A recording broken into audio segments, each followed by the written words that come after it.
हो एखादा फोटो घेतला तर चांगलं होतं ना. Suresh like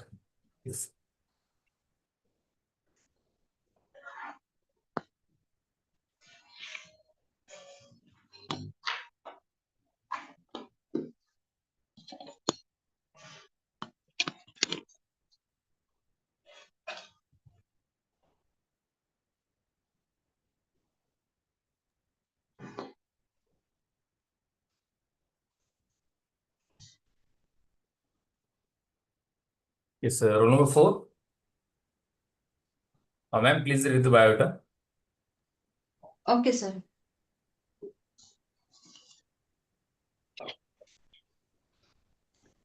right.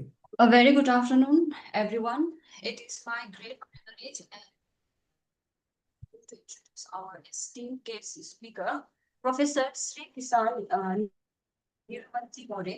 Professor More is an associate professor of law at Manikchand Pahari Law College, Chhatrapati Sambhajinagar. With over 24 years of distinguished teaching experience, he previously served as a as the vice president of the institution and has also held the position of director of postgraduate courses. His academic interests focus on constitutional law and Ambedkarian constitutional jurisprudence.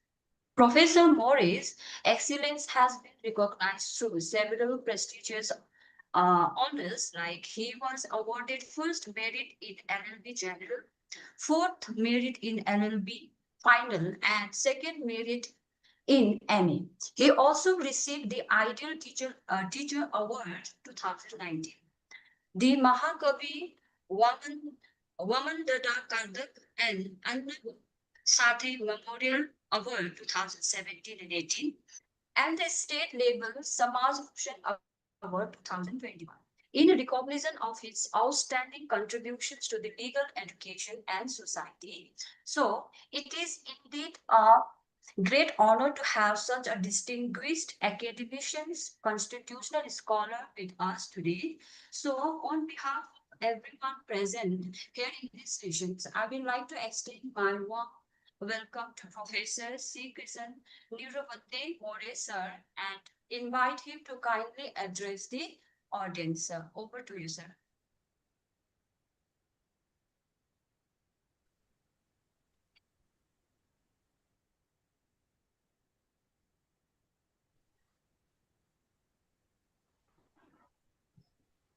More, sir. Yes. Good afternoon. Good afternoon, ma'am. And you can now, I think your introduction is already over. You can Yeah. now begin with your presentation. Thank you. Thank you, I sir. hope I am audible to everybody. Good Yes, afternoon, sir. sir. Okay. Yes, sir. Yes, sir. Yes, sir. Yes, sir. Okay, thank you.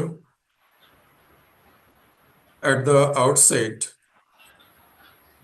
I am thankful to Dr. Babasaheb Ambedkar Marathoda University and its UGC Malviya Mission Teachers Training Center for inviting me for this STC in professional ethics, universal human values and constitutional responsibilities. Particularly our coordinator, respected Dr. Patil ma'am, and all the participants who gather here from different corners of the nation for this short-term course. And I am informed by ma'am that the participants are from different disciplines. Some are from law and many are from non-law subject, that are social sciences and life sciences. So I have tried to coordinate my talk on the theme of constitutional responsibilities and we the people, thinking on the middle path of Samvidhan Silata. Can you give me a few seconds? There is some technical issue. I'll call them. Yes, sir. Yes, sir. No issues. Yes, it is resolved. Okay.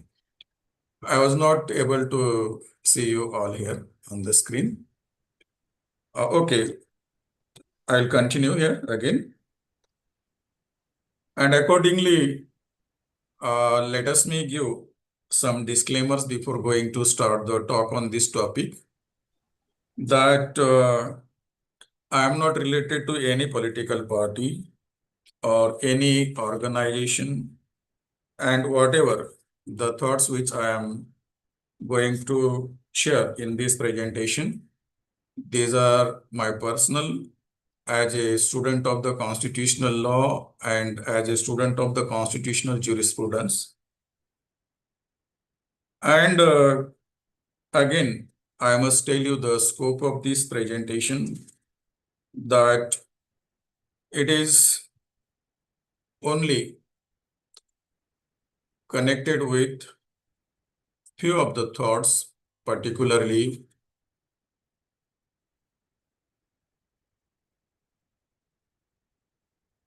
on the constitutional responsibilities, and one more idea which I want to coin here is of Samvidhan Silata. That will be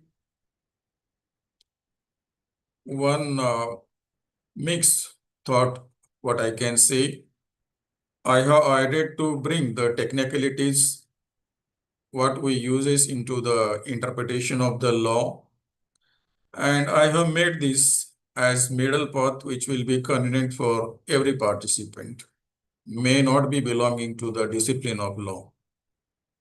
And deliberately, I have added to bring the judicial pronouncement in between interpretation of the thought on the constitutional responsibilities.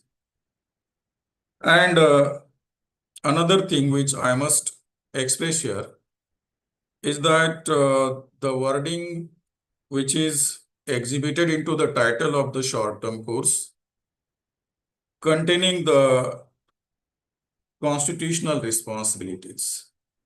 Okay. And there is one traditional or legal idea in the constitutional law of India, that is fundamental duties. So here is the question in respect of the two terminologies, that is constitutional responsibilities and fundamental duties, which are enshrined under the Constitution. So I wish to share here the thought of Pandit Jawaharlal Nehru, which he had expressed into the Constituent Assembly on 13 December 1946, on the day on which he had moved the objective resolution for taking consideration into deciding the path of the philosophy of the Constitution of India. And he had said that words are magic, things often enough, but even the magic of words sometimes cannot convey the magic of the human spirit and of nation's passion. So I have taken the help of artificial intelligence to translate this in Hindi, and it had suggested me the translation like this: शब्द अक्सर जादुई होते हैं, लेकिन कभी कभी शब्दों का जादू भी इंसान की रूह और किसी राष्ट्र के जज्बे की जादूगरी को बयां नहीं कर पाता. Why I have taken this statement of Pandit Jawaharlal Nehru? Because of these two different terms, constitutional responsibilities and fundamental duties. I believe that whatever there is the spirit into the both terms, more particularly the constitutional responsibilities, it has some broader interpretation, broader area or the province. However, The word fundamental duties is somewhat limited province or the area. And I believe that fundamental duties are the part of constitutional responsibilities.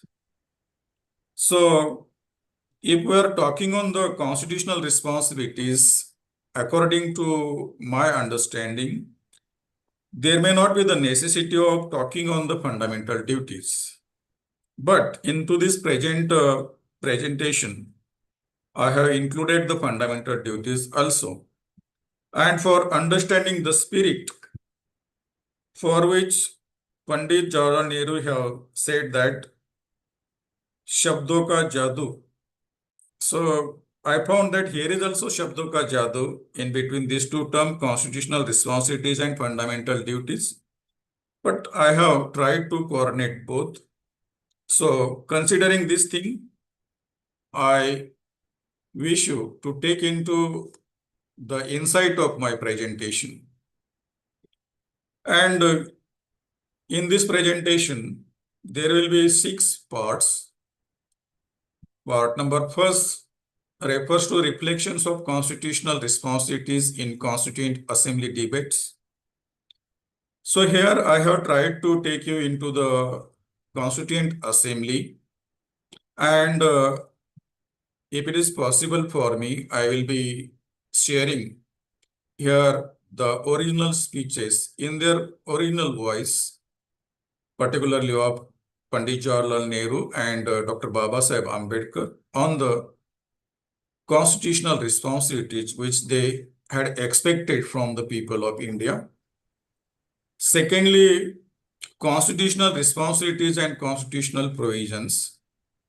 Here, I will take you into the constitutional law and how constitutional law have given the place to the constitutional responsibilities that I will discuss with you and share some thoughts with you. Thirdly, constitutional responsibilities and role of we the people. Here I wish to talk on that what should be the role expected to be played by we the people, not only as a we the people, but as a responsible people or responsible citizen of India. And fourthly, constitutional responsibilities and the middle path of Samvidhanshilta. So the idea of the word Samvidhanshilta is also I wish to put before you, which I had coined this in 2010. And I believe that it is required to bring this before you, the intellectual class like you, so that we have some thinking on that, and definitely we'll be in position to relate that or correlate that with the constitutional responsibilities. Fifth part will be on conclusion and suggestions, and lastly there will be some discussion by participant and question and answer. I will try to give the answer to some questions and queries which participant may have. Into the first part, that is reflection of constitutional responsibilities in Constituent Assembly. As I have told you, that the constitutional responsibilities is that province of my present topic, which is broader than the idea of the fundamental right. If a scholar has to talk on the constitutional responsibilities, I believe that he will select the fundamental right, the idea of the fundamental right, and related of the law and its relation with the present social context. As I have told you that I'll be taking to you all in the Constituent Assembly debates for the purpose to understand the idea of constitutional responsibilities. Here, Number two, please mute your I phone. wish to clear Please mute the yourself. idea of constitutional responsibilities first. Then I'll move for discussion on the prescribed line of the discussion in my presentation. The constitutional responsibility, according to me, is that idea.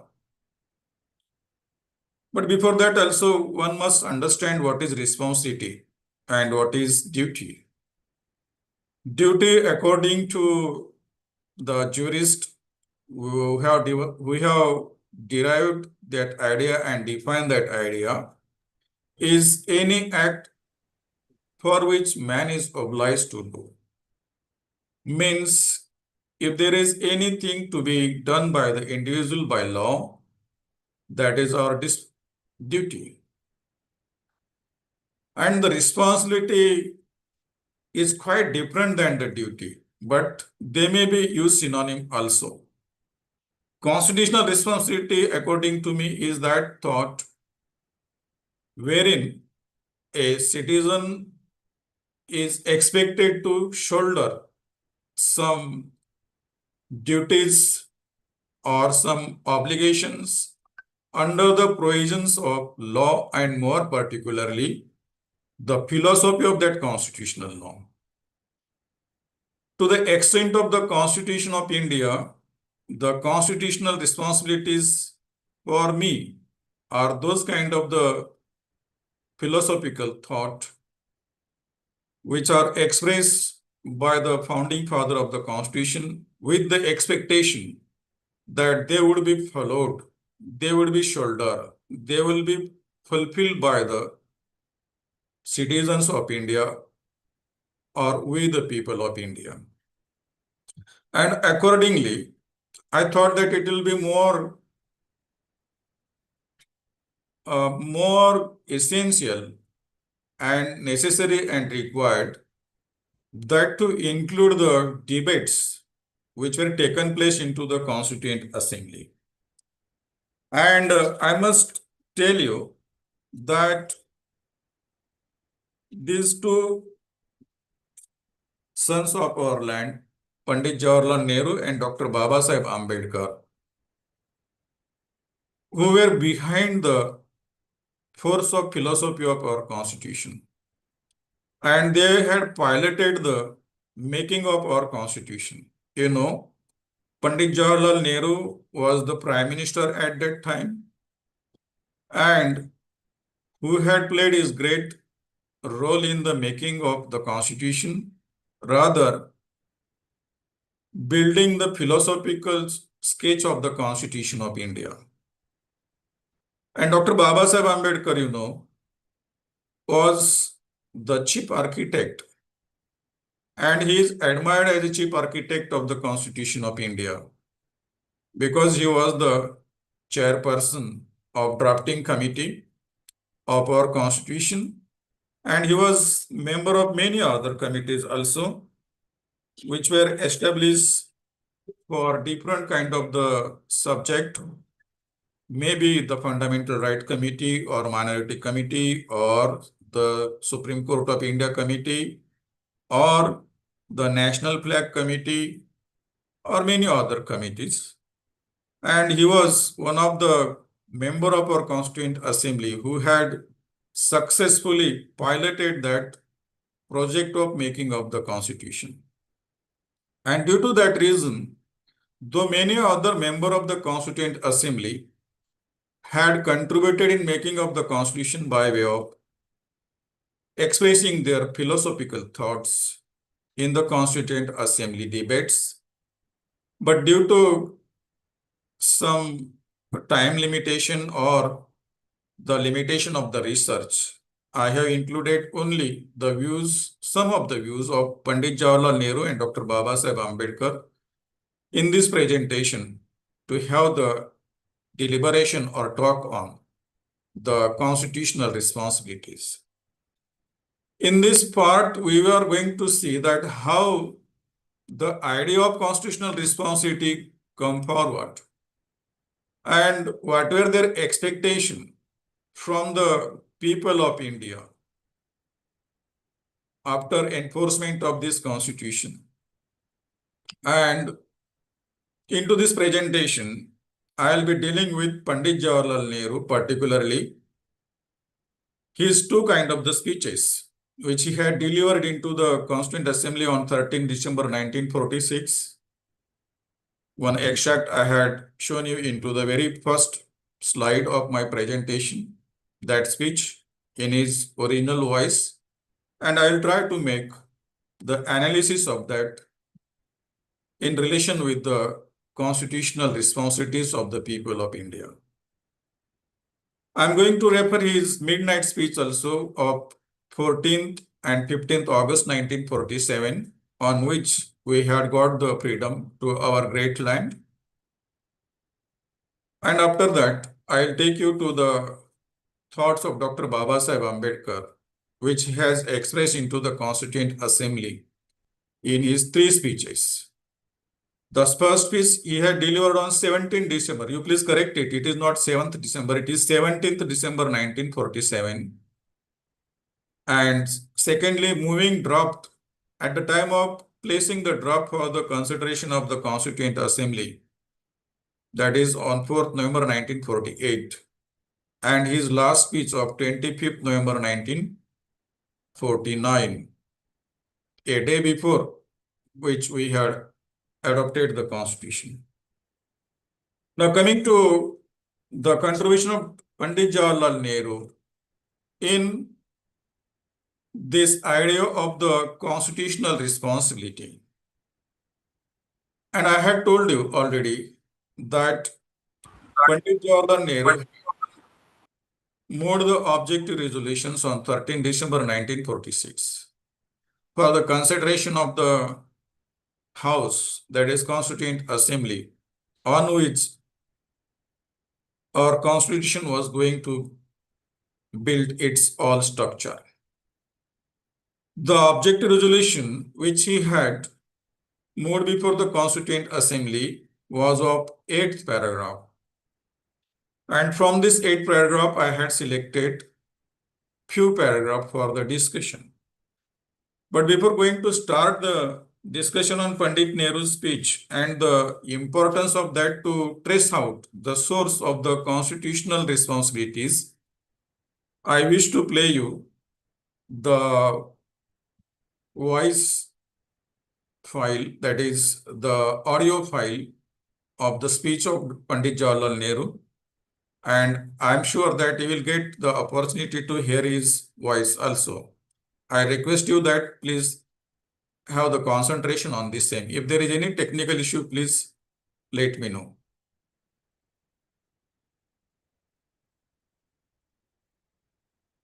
Mr. President, I beg to move.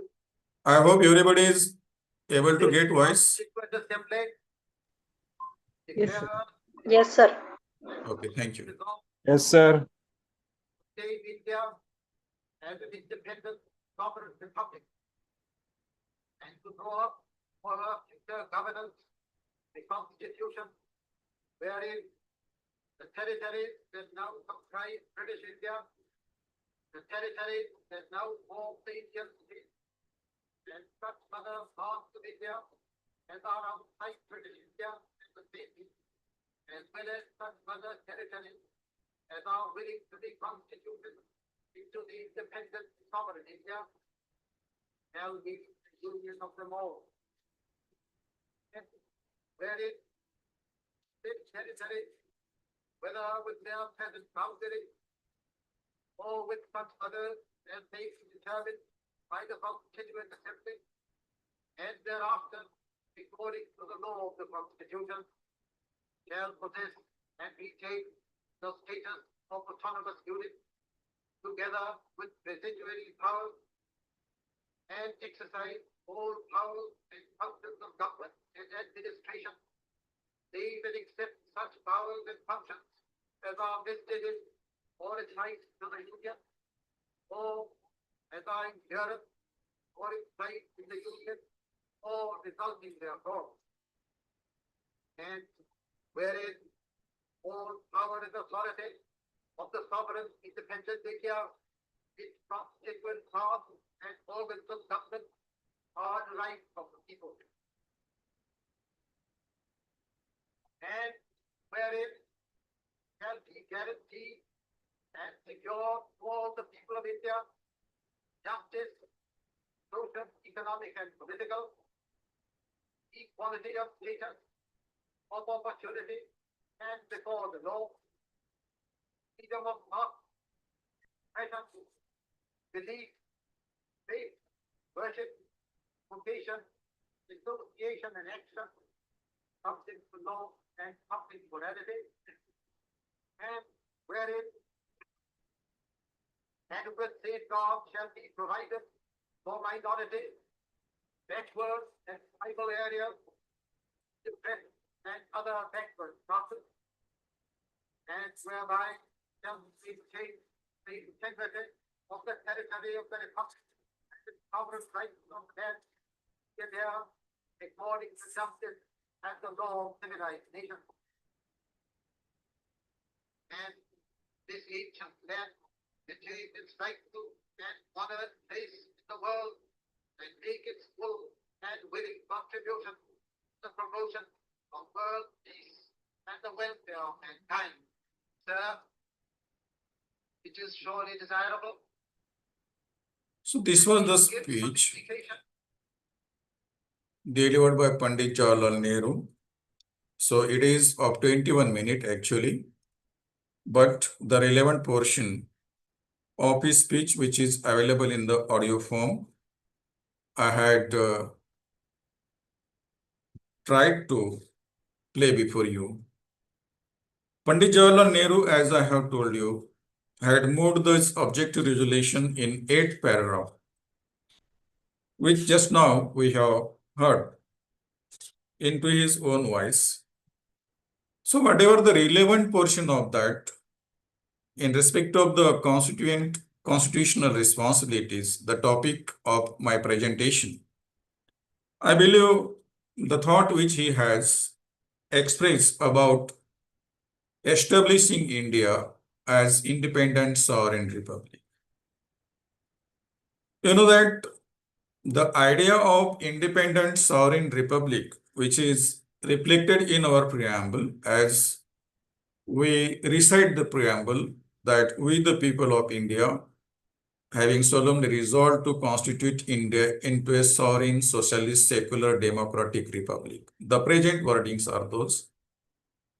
But Nehru was having this idea in his mind, which was actually approved by the working committee of the Congress, that India would be independent sovereign republic in future.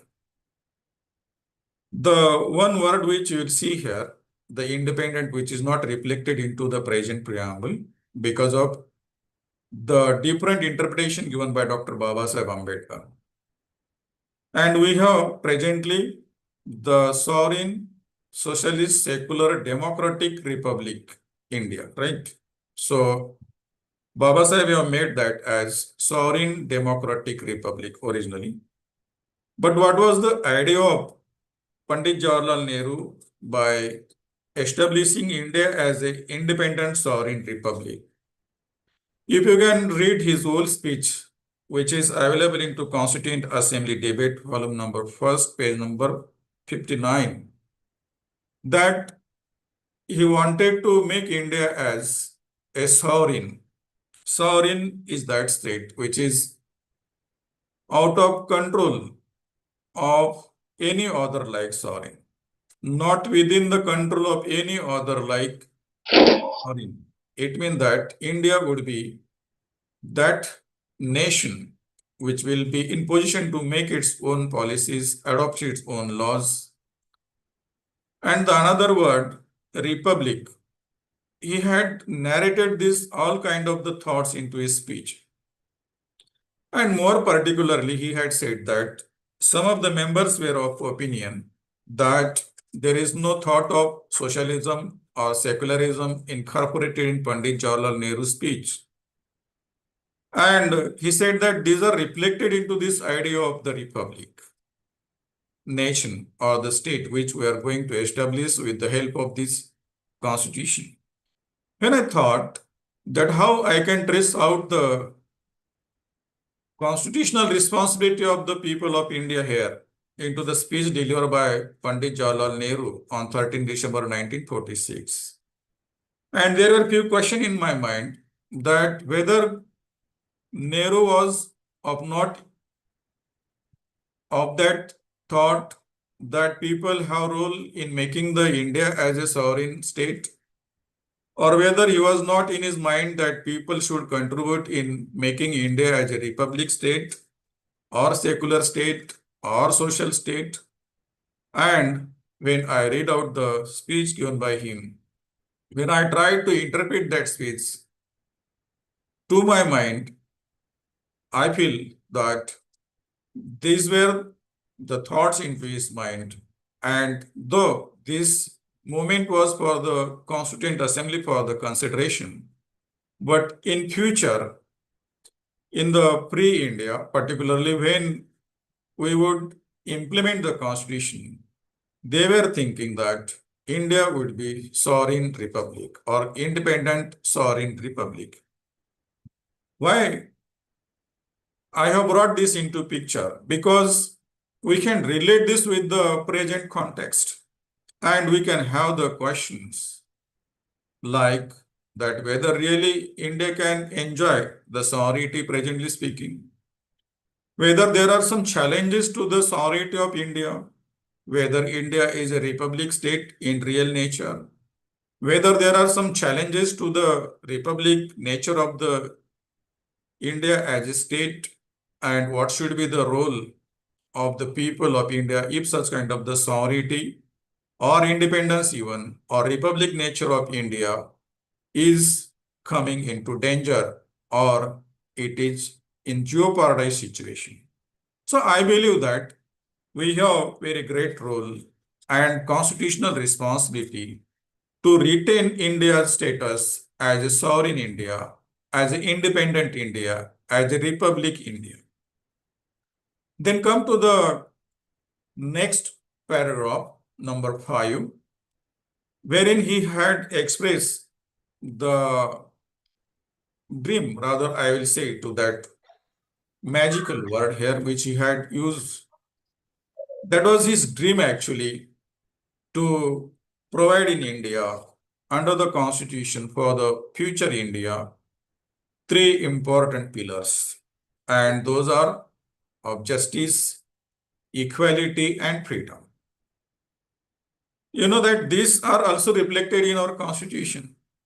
And he had proposed that we have to make that kind of the constitution where the people will be in position to avail the justice, social, economic, and political, and equality of status and of opportunity and before the law.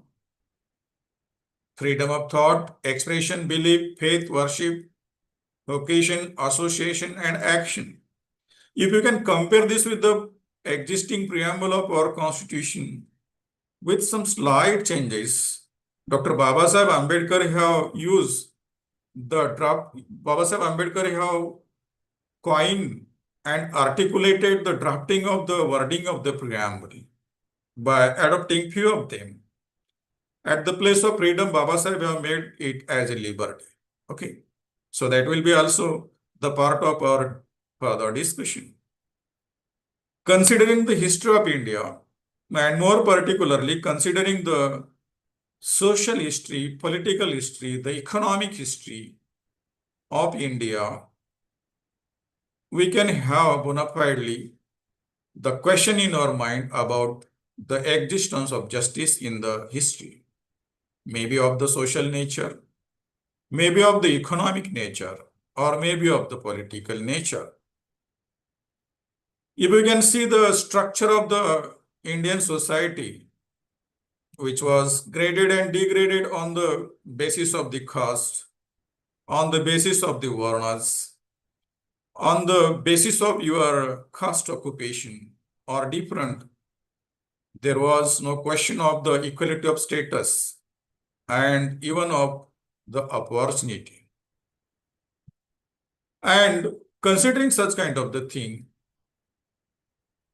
that Pandit Nehru had proposed for the Constituent Assembly to make that kind of the constitution.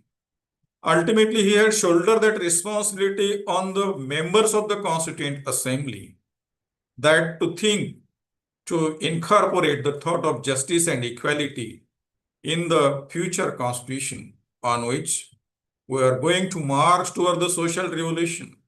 One of the dream he had, particularly Nehru's objective resolution, according to Granville Austin, are of significant or very crucial important because they are marking toward the social revolution.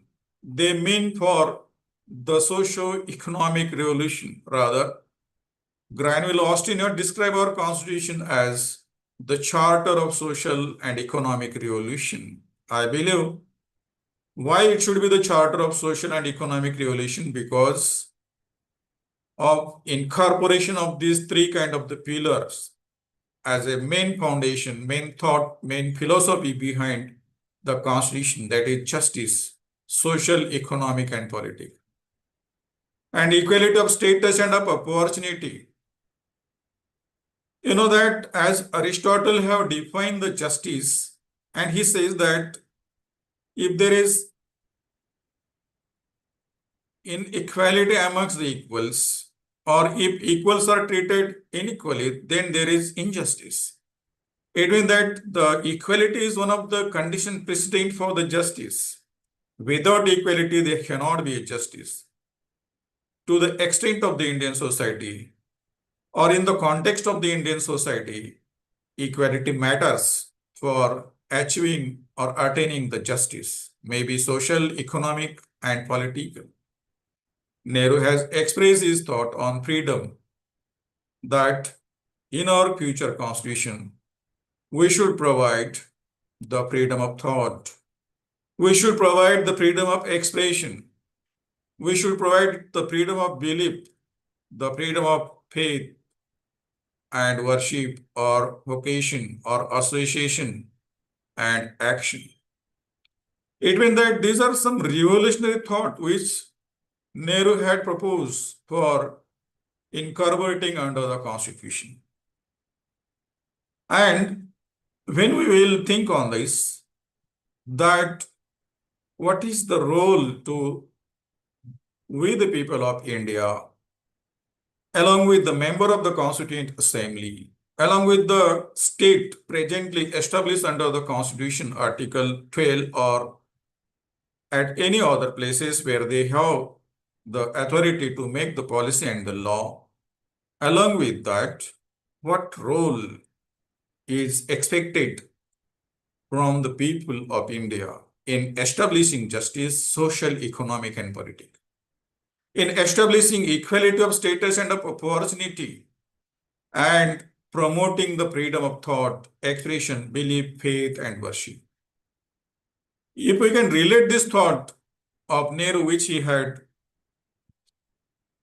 expressed before the Constituent Assembly on 13 December 1946, before 77 years. So can we relate that? Can we have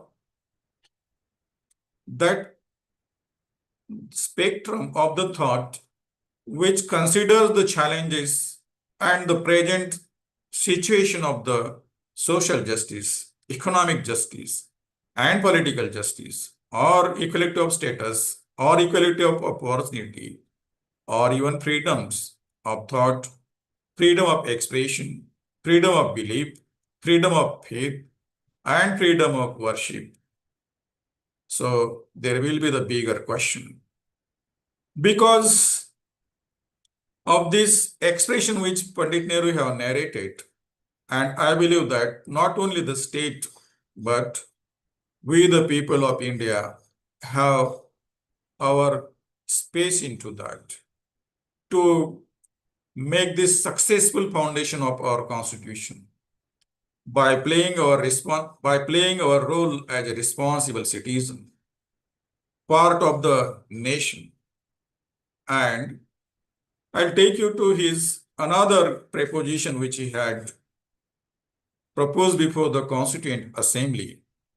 in paragraph number 6 of his objective resolution, where he had said that there would be the adequate safeguard to minorities, backward and tribal areas, and depressed and other backward classes. Very important thought, I believe.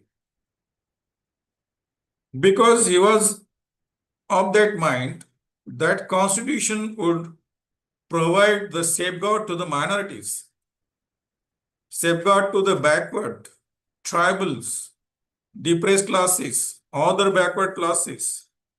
And the history of the making of the constitution, when our constitution was being drafted, being made or framed during the debates of the Constituent Assembly, so there were some committees established, and according to the recommendation of those committees, after this, when these were discussed into the Constituent Assembly, different committees have presented their report, maybe the subcommittee on minority rights or committee on fundamental rights. And let me tell you that our founding father of our constitution, Dr. Baba Sahib Ambedkar, was also the part of minority committees and fundamental right committees. And the leadership of him for the depressed classes and his agitation with Mahatma Gandhi taken place into roundtable conferences and into his struggle parallel to the independence struggle of the people of India, because he was agitating for the social freedom of some people, and this all such kind of the demand of the different sect of our society, maybe minorities, backward classes, tribal people, depressed classes, other backward classes, that's are reflected into the objective resolution which were moved by Pandit Nehru.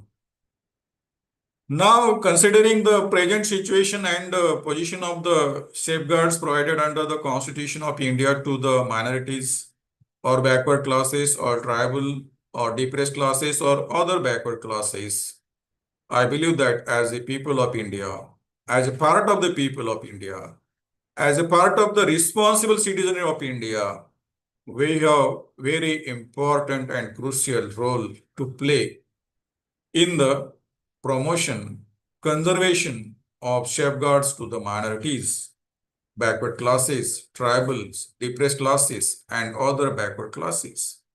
Also, the last paragraph which he had proposed was about India's role in the world leadership.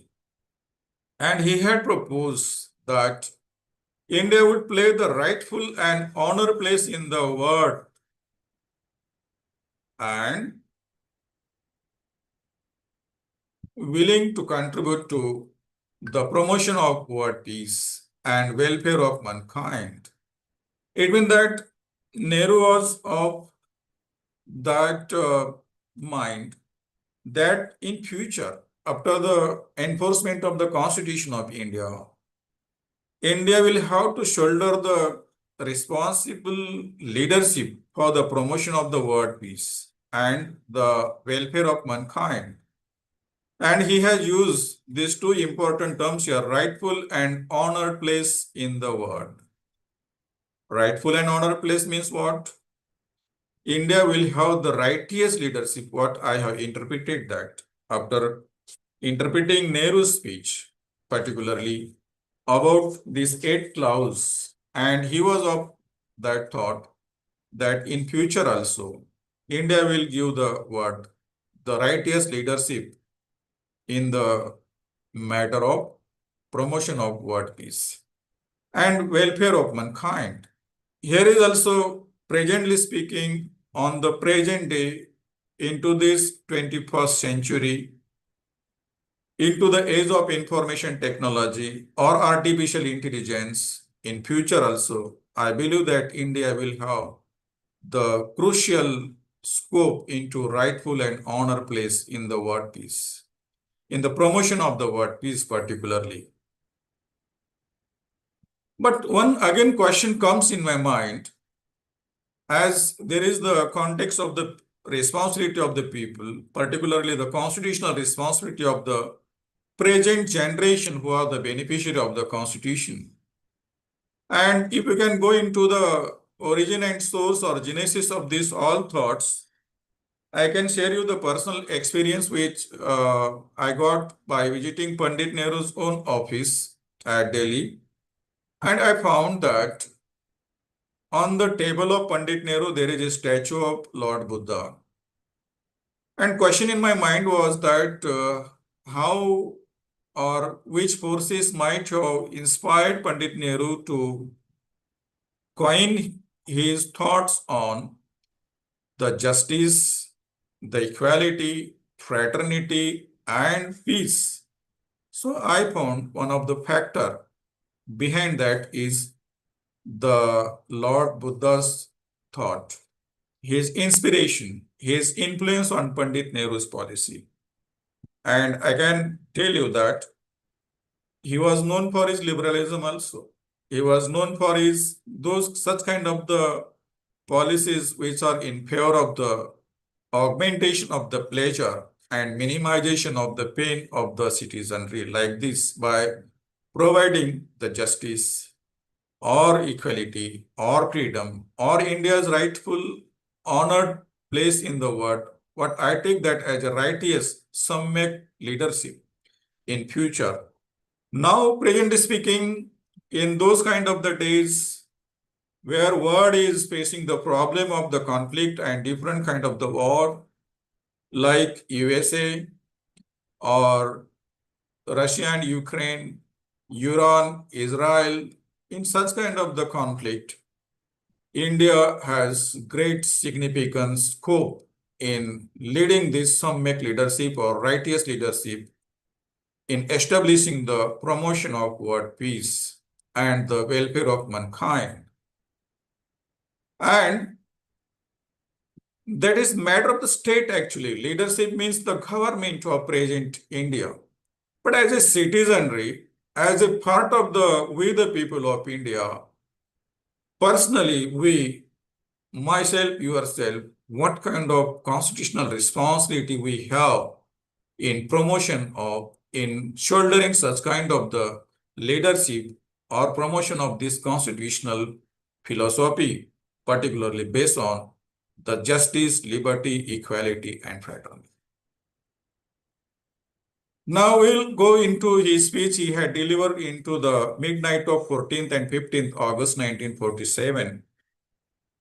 The very few minutes before India got the independence, India got independence on 12th o'clock. In between 14th and 15th August, and we have assumed the sovereign power from the British rulers. Few minutes ago, Pandit Nehru had delivered his historical speech into the Constituent Assembly. Let me tell you that the Constituent Assembly was working in the midnight on 14th August to the dawn of the 15th August 1947, when whole world was getting the peaceful sleep. And here India was, in the word of different historian, burning India due to some conflicts. Though we were celebrating the independence, but the context of India, the conflict in between the newly established independent dominion Pakistan in India and other political, which were conflict taken place at that time. What Nehru has said, I will play the audio first and then we will go into the details of his speech to find out what he was expecting from us, the constitutional responsibility, the responsibility to be shouldered by us as a responsible citizen. We'll see this first.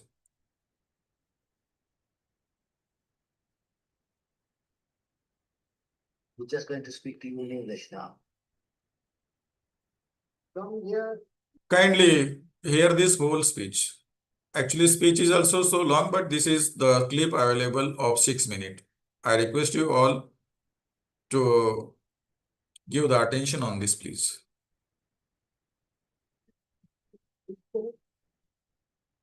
Now the time comes when we shall redeem our faith, not wholly or in full measure, but very substantially.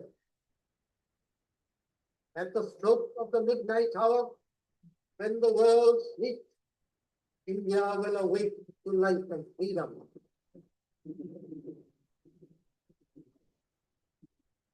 Then this last of theory.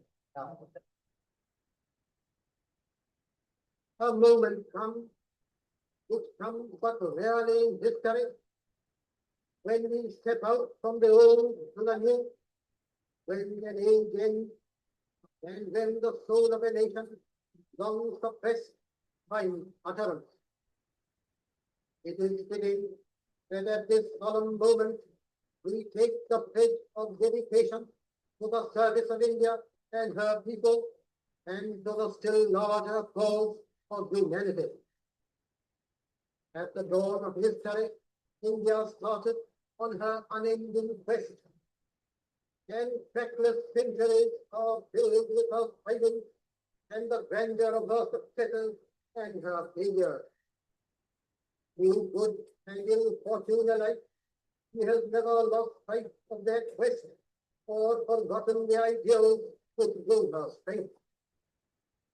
We end today a period of ill fortune, and India discovers herself again.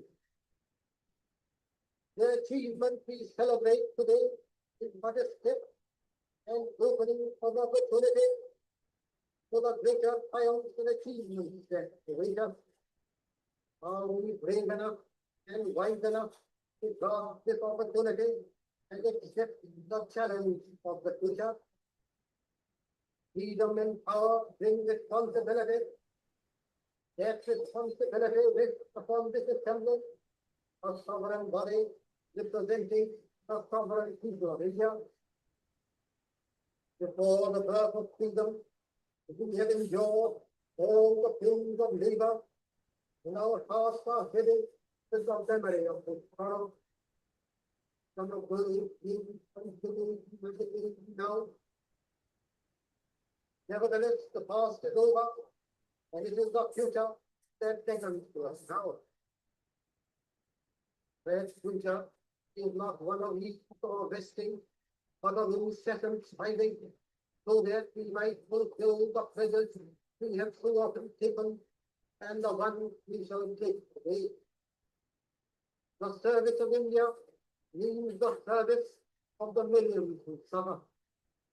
It means the ending of poverty and ignorance and disease and inequality of opportunity.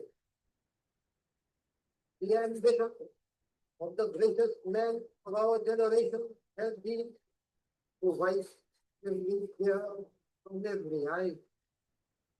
That may be beyond us, but so long as there are tears and suffering, so long our work will not be over. And so we have to labor and to work hard to give reality to our dreams. Those dreams are for India, but they are also for the world, for all the nations and people far too closely live together today, for any one of them to imagine that it can be the past. We expect to be indivisible, so is freedom, so is prosperity now, and so also is disaster in this one world that can no longer be isolated segment. For the people of India, we need representatives in New York, we make appeal to join us with faith and confidence in this great adventure. It is no time for petty and destructive criticism, no time for ill will or blaming others. We have to build the noble mansion of New India where all her children may dwell.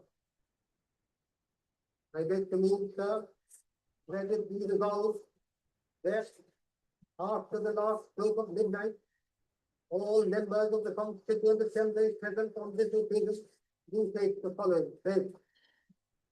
At this solemn moment, when the people of India, through suffering and sacrifice, have secured freedom, I, a member of the Constituent Assembly of India, do dedicate myself in all humility to the service of India and her people, to the end that this ancient land gain her rightful place in the world and make her full and willing contribution to the promotion of world peace and the welfare of mankind. Members who are not present on this occasion, you take the pledge with such verbal changes as the President will describe at the time you attend the session of the Assembly. I just believe.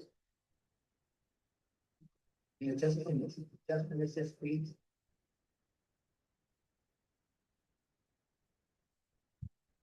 So actually, Pandit Nehru had given two speeches on the midnight of 14th and 15th August.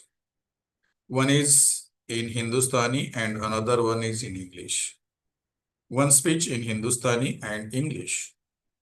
And he had proposed one again motion that when India will be free at the 12. So not only they have to celebrate that by way of seconding or giving the support to that, but by giving the standing ovation.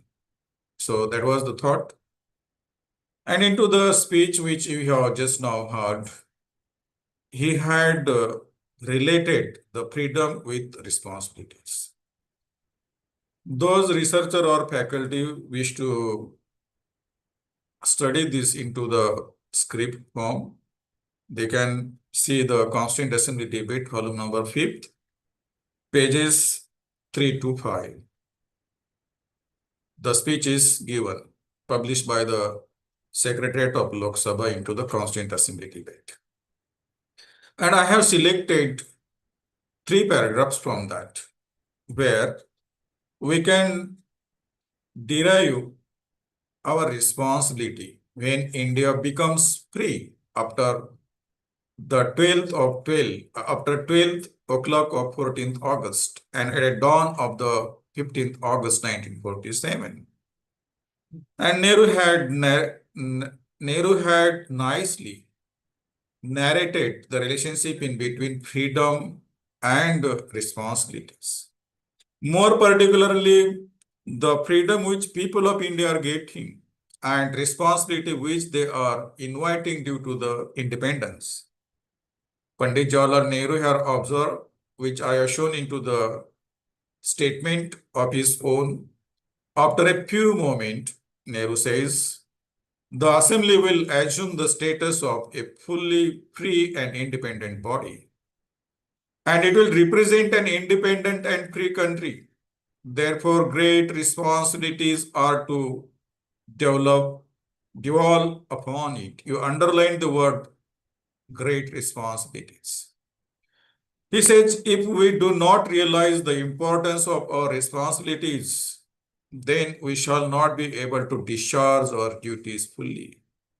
So he had related the responsibilities. I believe these are the constitutional responsibilities of the people, we the people of India, which were in the mind of Pandit Jawaharlal Nehru.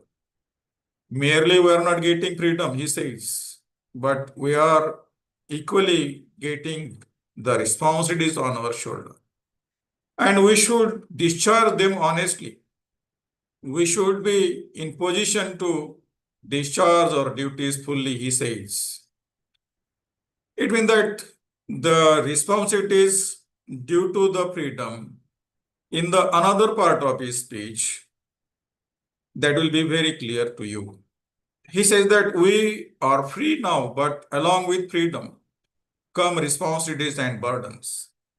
Those who are law faculty here, they may relate the correlation between right and duties.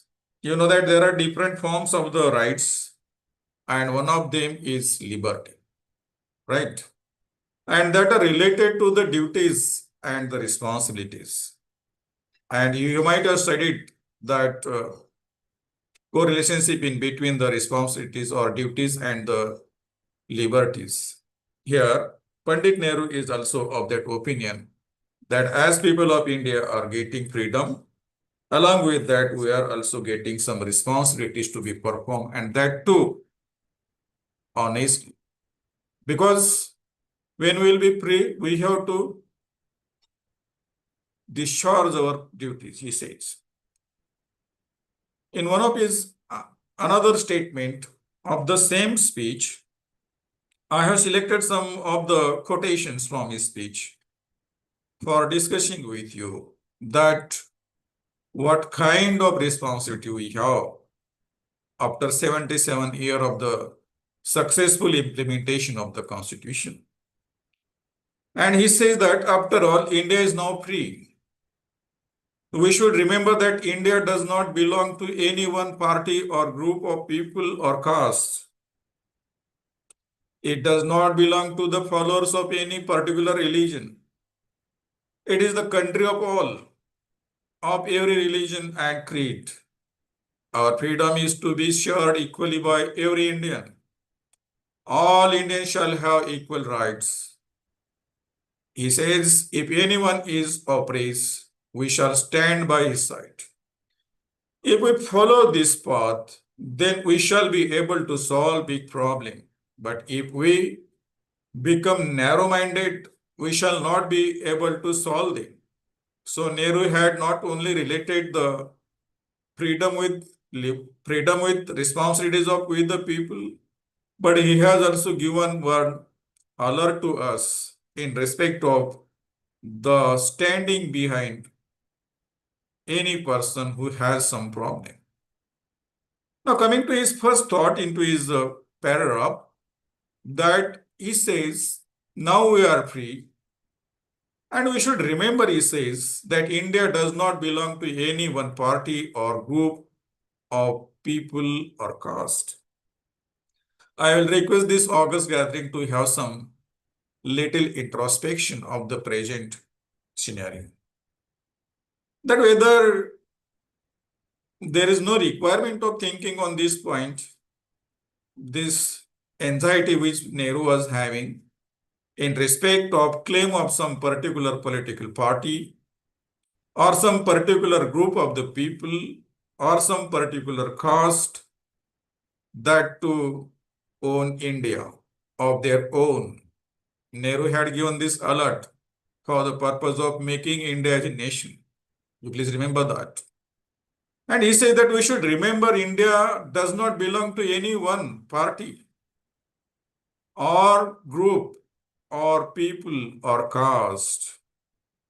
And I believe that this statement has very great relevance to the present context. And I request everybody that to understand and consider this Pandit Nehru's thought very seriously, because of some future inevitable problems which may occur if any particular party claims India there of their own, or if any group of particular people or any caste claims India as their own. So it will not be the good thing. So what should be the responsibility of the people here?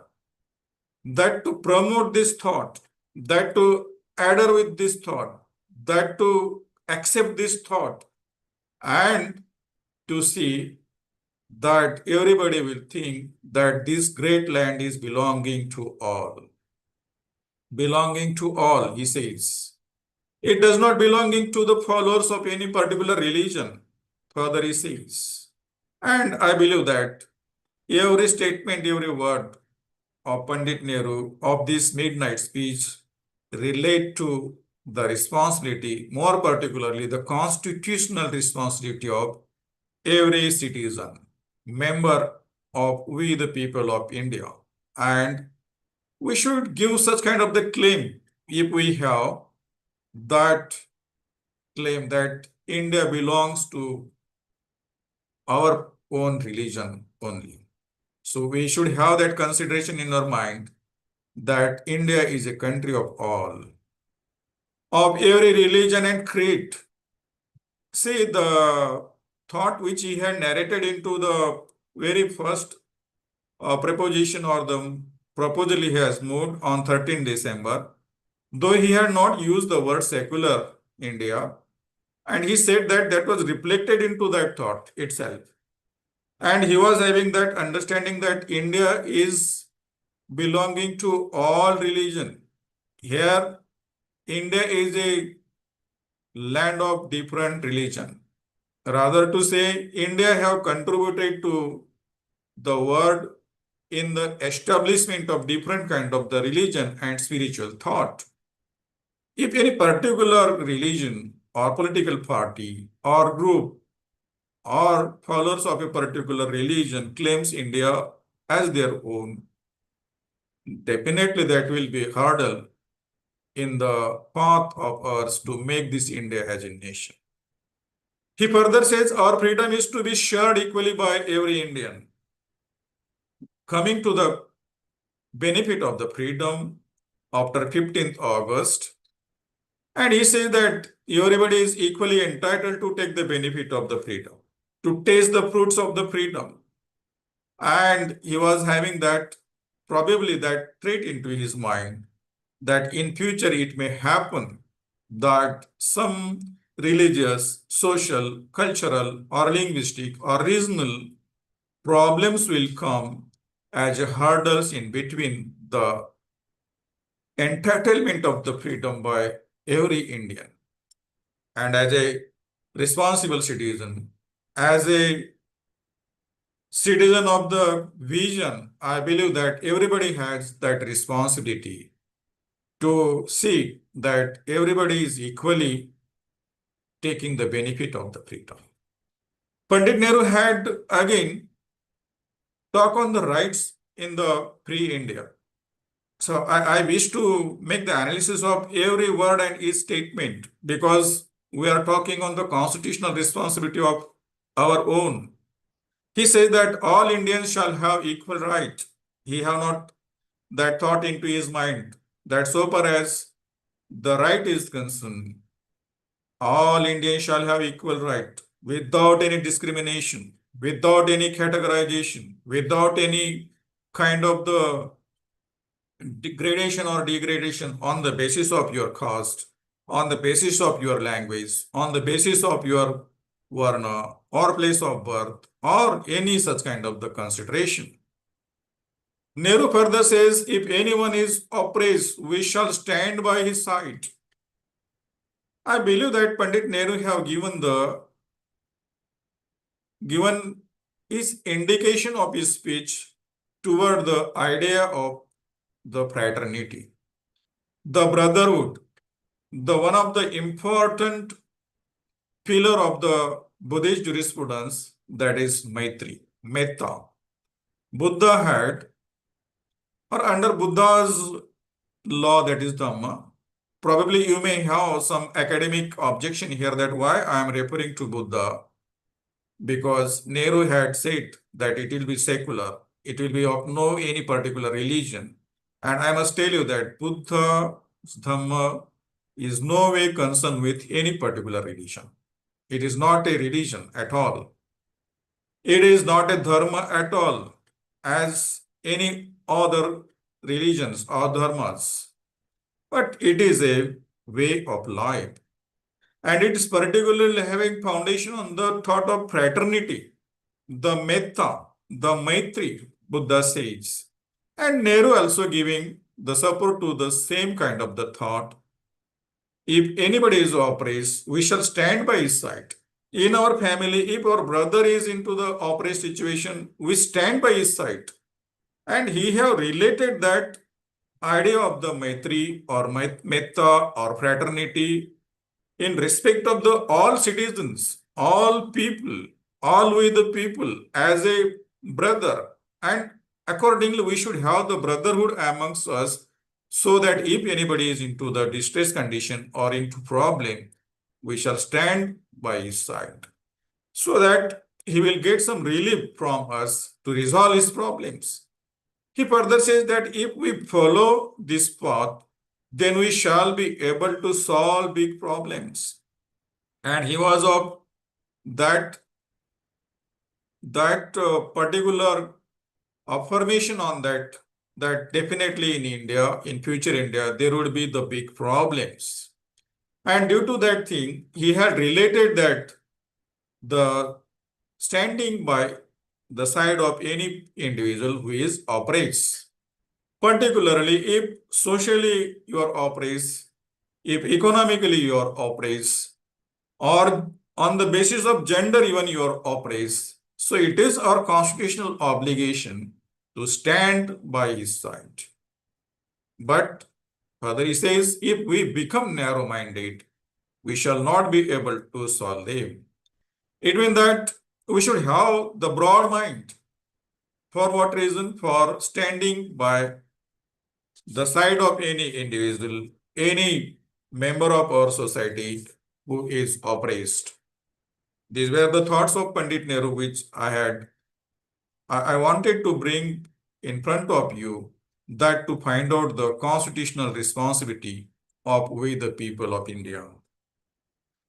You please tell me that if any break is required, so you please give me the alert. I will stop there. Otherwise, I will continue up to our scheduled time. No issue. Ma'am, is there any scheduled break? Because I have to talk on the contribution of Baba Sahib Ambedkar now. Yes, sir, it is as per your convenience because there are two lectures, na? Right. So, So I can continue. No issue for me. For audience, if it is required, I will take break. so I think 4:30 will be okay if you take a break of 4:20. Okay, no issue. 10 minutes, 10-15 minutes break. Okay, right. Thank you. Thank you, sir. Now coming to Baba Sahib Ambedkar and his thoughts in respect of our constitutional responsibility. And as I have told you that Baba Sahib Ambedkar was the chief architect of the Constitution of India, being not only he was the chairman of the drafting committee, but to convince the patriot of our land, the great leader of our land, on those particular thought which he was in his mind in respect of building the philosophy of the Constitution of India. And Dr. Baba Sahib Ambedkar was first time invited by Rajendra Prasad, the president of the Constituent Assembly, on 17th December 1947 to talk on the objective resolution moved by Pandit Nehru for the consideration of the House. And I will only play this audio clip for 1 or 2 minutes so that you will be in position to get opportunity to hear voice of Baba Sahib Ambedkar by this way. Okay. And then I will come to the analysis of that speech.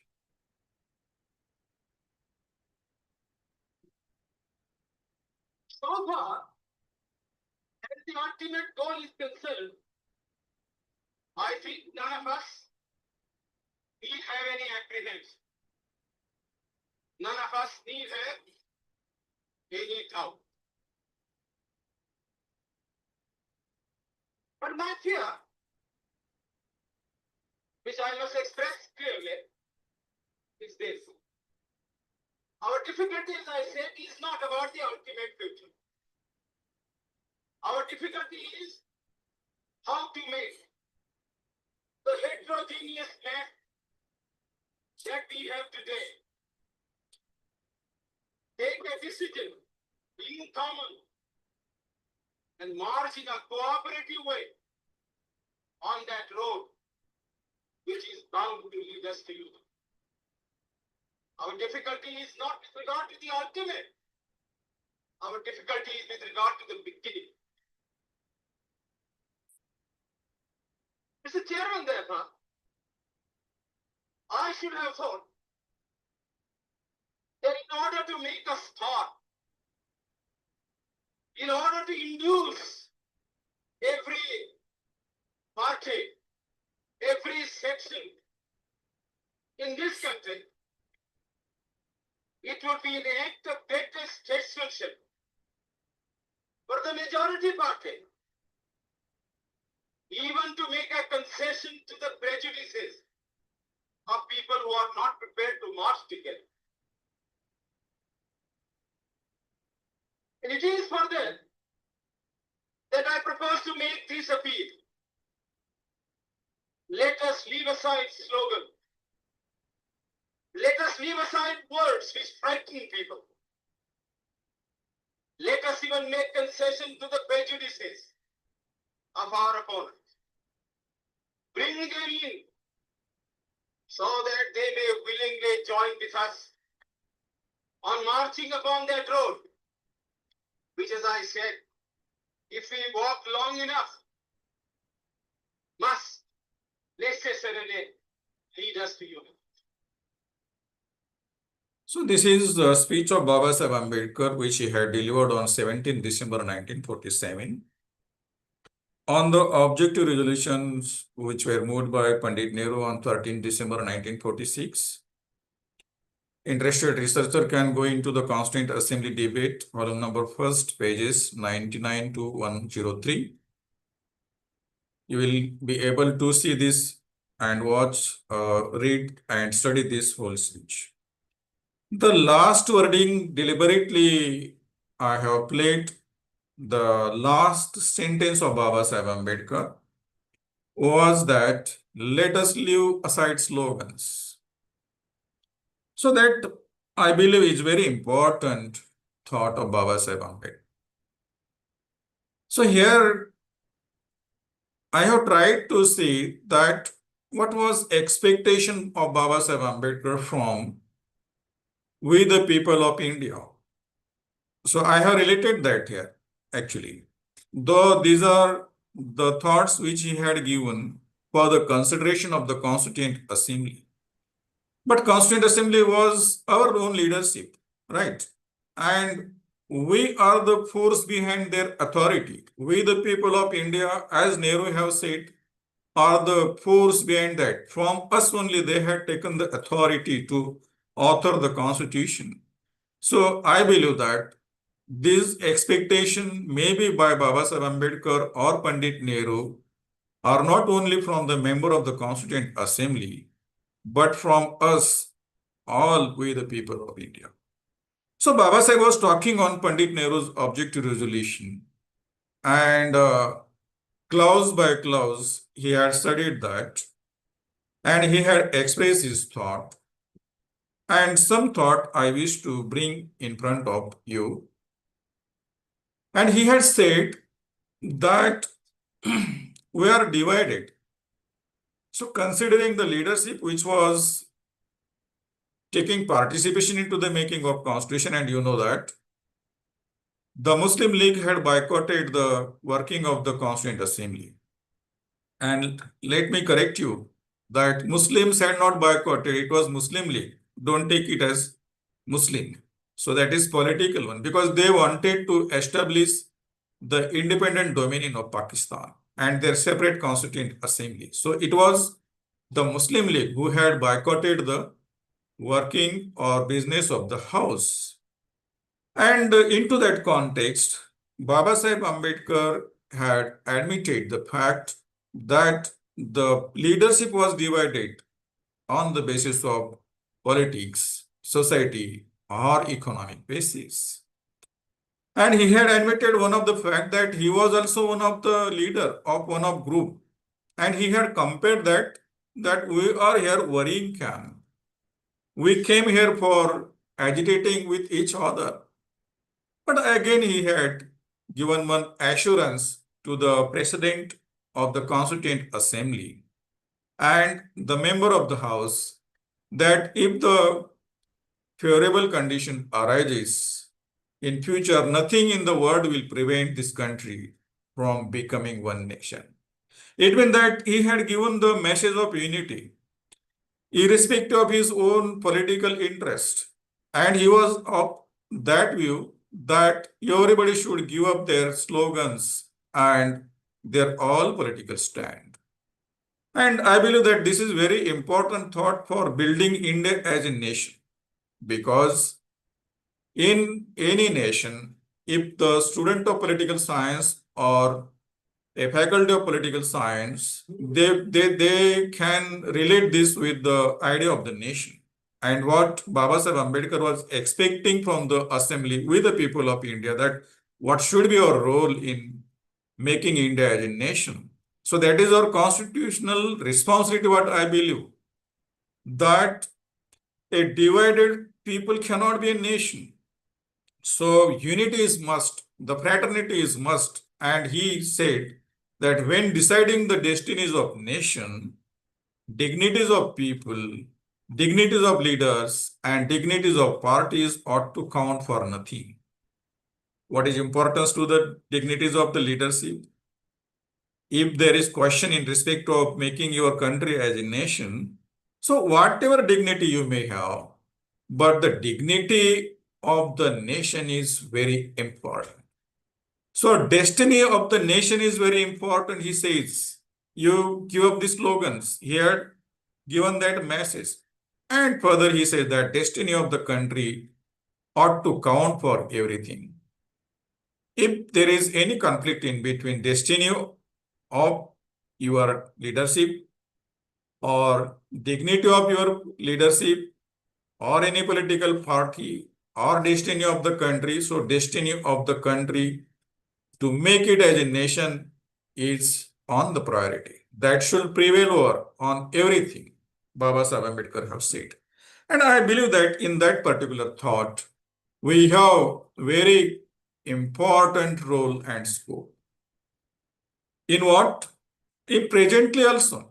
Presently speaking, also if you can politically introspect as an individual of our political society or social structure, so whatever dignity we have, that is nothing in front of the destiny of the nation.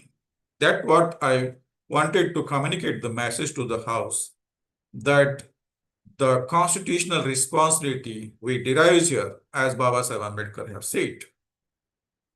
So is another speech of 4th November 1948, on the day on which he had moved the draft constitution.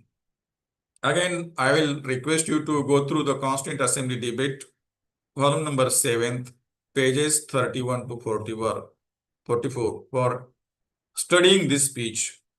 When he had proposed the draft constitution before the Constituent Assembly, he had given this historical speech. Very, very important speech. And into that speech, he had narrated the feature of the draft constitution, as well as he have tried to reply all the criticism which were made by the scholars of the constitutions and the opponent of the constitution even. And his thought were on different kind of the important issues where we can derive our constitutional responsibility. But I have selected 2 points here, that where from we can derive our responsibility, and number first from that is in the matter of constitutional morality. So Baba Sahib Ambedkar had referred Grote, one of the scholar of the history, into his speech, and he had said that Grote have talk on the constitutional morality. And his expectation was that as a citizen, as a responsible citizen, everybody should have the paramount reverence for the constitution. What ultimately constitutional morality means. So Baba Sahib Ambedkar have taken the reference of Grote's thought, and he was believing that it was nothing but the paramount reverence for the constitution. One of the thought in our mind, one of the part of our personality of giving respect to the constitution of your nation. And when we will talk on the fundamental duties, it is very first clause of our 15(1)(a) that we have to respect the constitution. And that is our fundamental duty.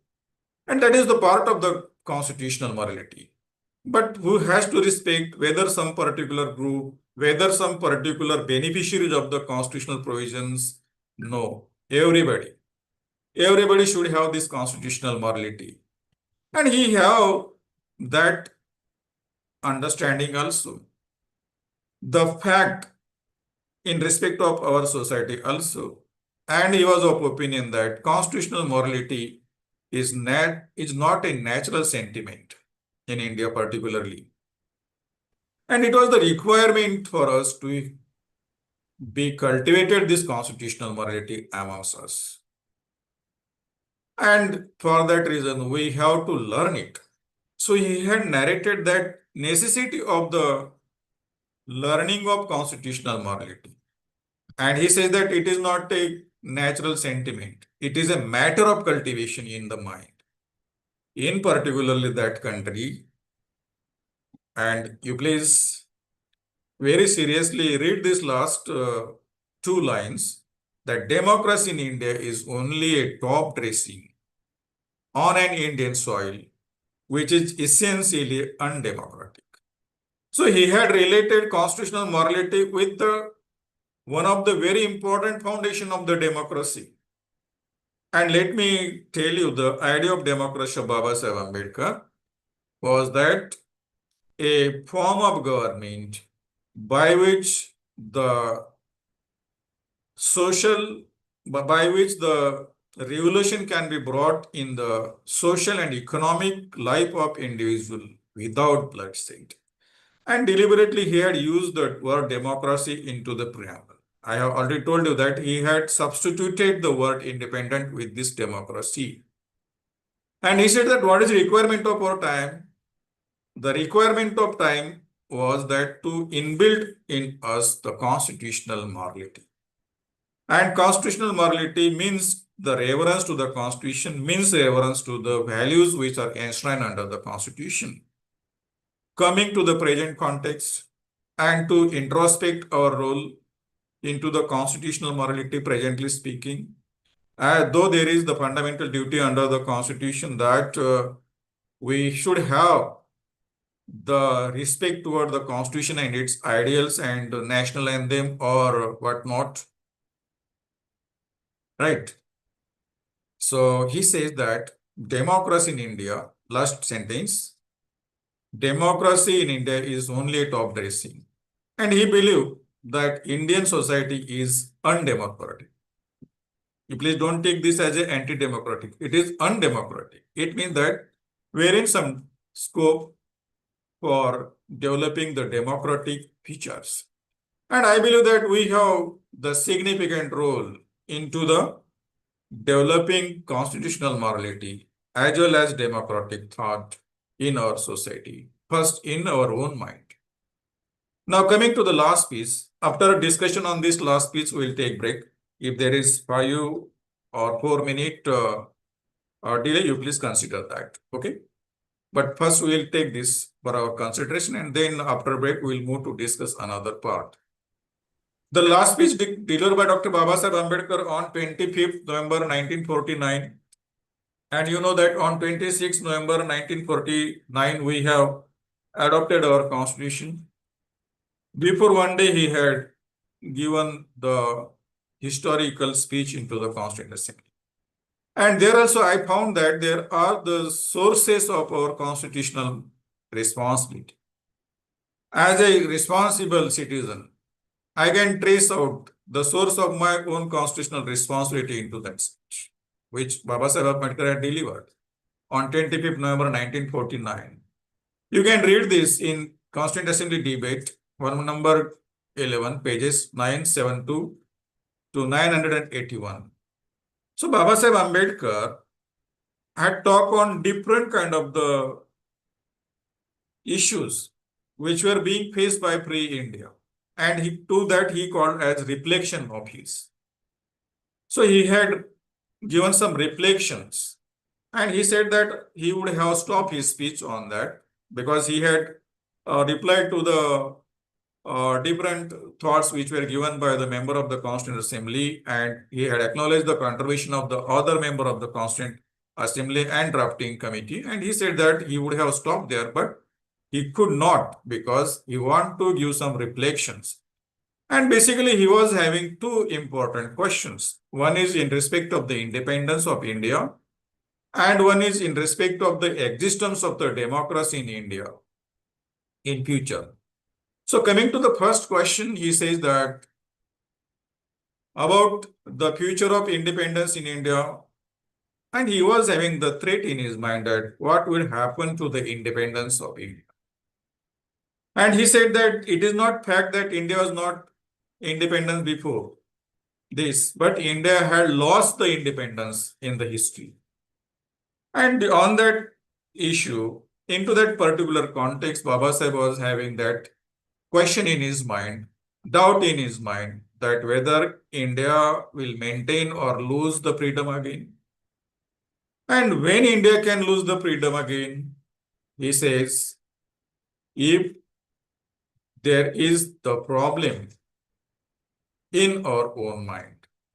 So he have said that before this, why India had lost the freedom? India had lost the freedom due to infidelity and treachery of our own people. In understandable language, we can make that as our own people become hostile to us when they were required for us to defend our independence. And he had taken the example of Chhatrapati Shivaji Maharaj, and he said that when Chhatrapati Shivaji Maharaj was fighting for the rights of Hindus, freedom of Hindus, the great Marathas and Rajputs were supporting Mughals. So that is infidelity and treachery. If such kind of the situation arises in India again, we are going to lose independence. It means that what is the constitutional responsibility we can invite here of our own, that we should not be the hostile to our national interests, so far as the independence is concerned. And he said that to the last drop of your blood, you should defend the freedom. And he said that, will history repeat again? He has that question in his mind. And he had actually explained contradiction here. Creed versus country. Creed means ideologies. Okay, different kind of the ideologies of some particular group.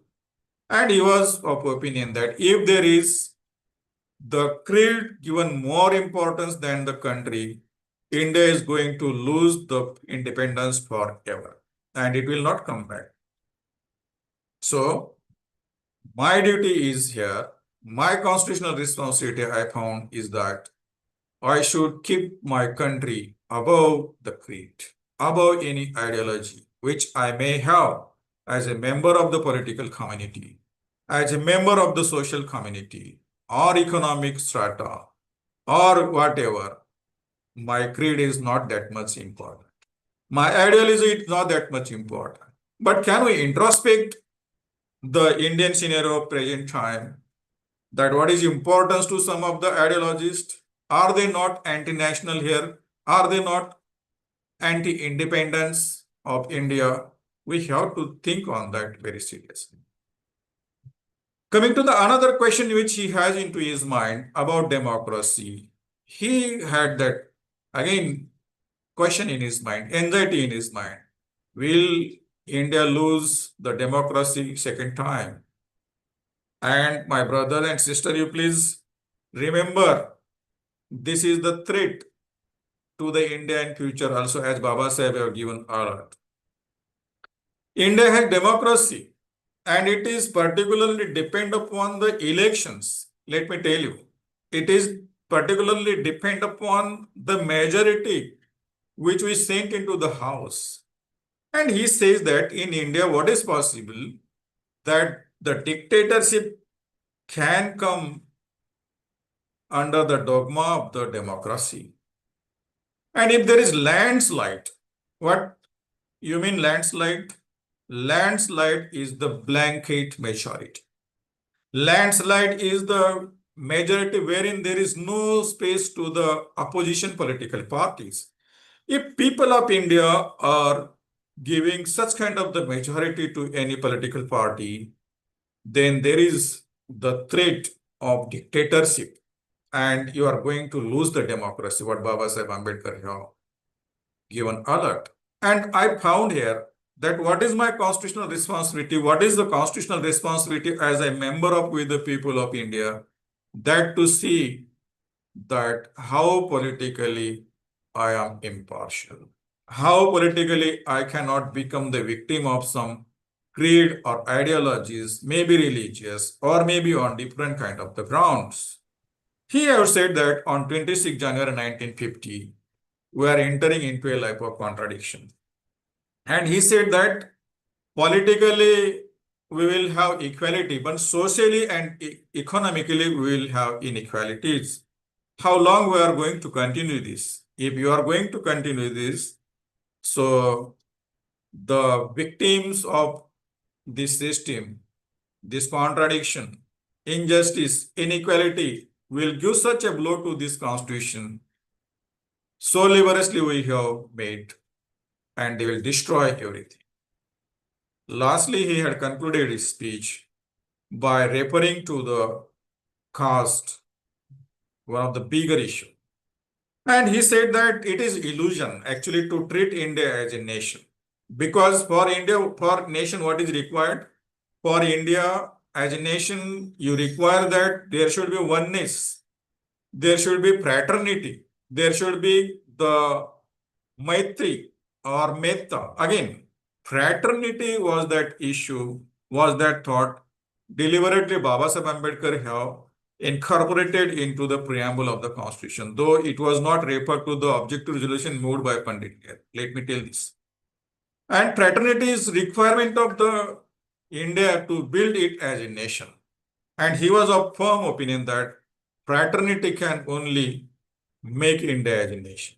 Without fraternity, equality and liberty will be no different than coat of paints, he says. So importance is there to the fraternity. And he has said that he had related this with the caste. And he was of opinion that castes are anti-national because they are jealousies. Because they are hurdle in front of the way of making India as a nation. What is our obligation then? What is our constitutional responsibility then? That to be the casteless. That to consider ourselves whenever the issue of womanhood will come, we'll have to treat other Indians as our brother and sister.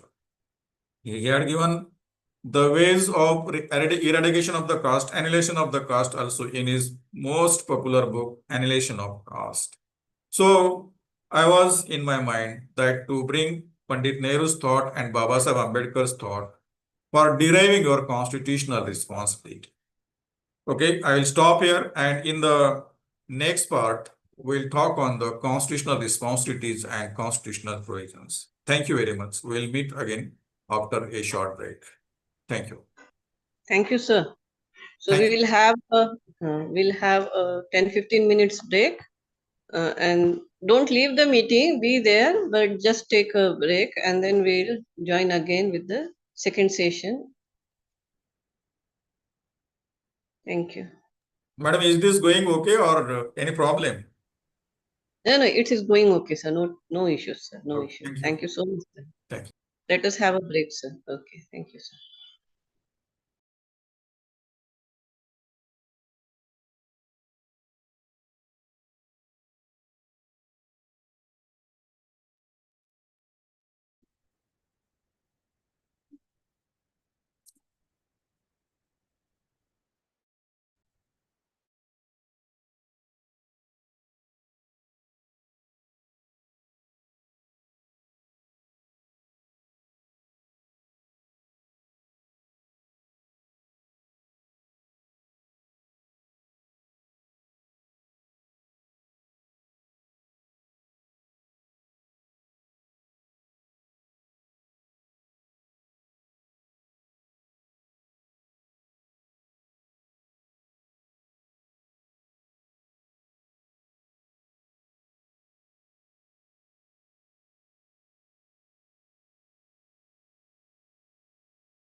I think we can proceed with after break. Yes, sir. Yes, sir. Yes, sir. Okay, thank you. I welcome all the participants again into the second part of this presentation. Actually, again, some part we have to discuss. Now, I want to give you the time for the discussion also after finishing my own presentation. So I need to be precise on some issues, and wherever it is required to have the detailed discussion, I will be doing that also. Now, the second part of this presentation is constitutional responsibilities and constitutional provisions. Now, in this part, we have to see that what are those provisions of our constitution where we can see our constitutional responsibilities. And earlier at the beginning also, I have told that we have the part 4th in our Constitution of India, which is inserted according to 42nd Amendment of 1976, particularly by the lead of Mrs. Indira Gandhi, Prime Minister of that time. And earlier, this was not in our Constitution. So we have three important parts. Actually, every part is important of the Constitution, but part 3rd, which refers to the fundamental rights, part 4th, which refers to the directive principles of state policy, and part 3rd, which refers to the fundamental duties of citizens. So this is the, what I can say, Triveni Sangam under the Constitution. The Sangam of three different kinds of thought. The blend of three different kinds of the ideas under the Constitution. And from them, it is fundamental duties. So the question about that how they came, what is the historical background of that, and the student or faculty of the political science and law and many other who have interest into the study of this constitution and the fundamental duties, they know that the fundamental duty could take place in our constitution by the leading role of Mrs. Indira Gandhi during the emergency period of 1976, and government had established Sardar Swarna Singh Committee, and Swarna Singh Committee had recommended the 42nd Amendment. Under that, one of the amendment of putting the part 4th A after part 4th.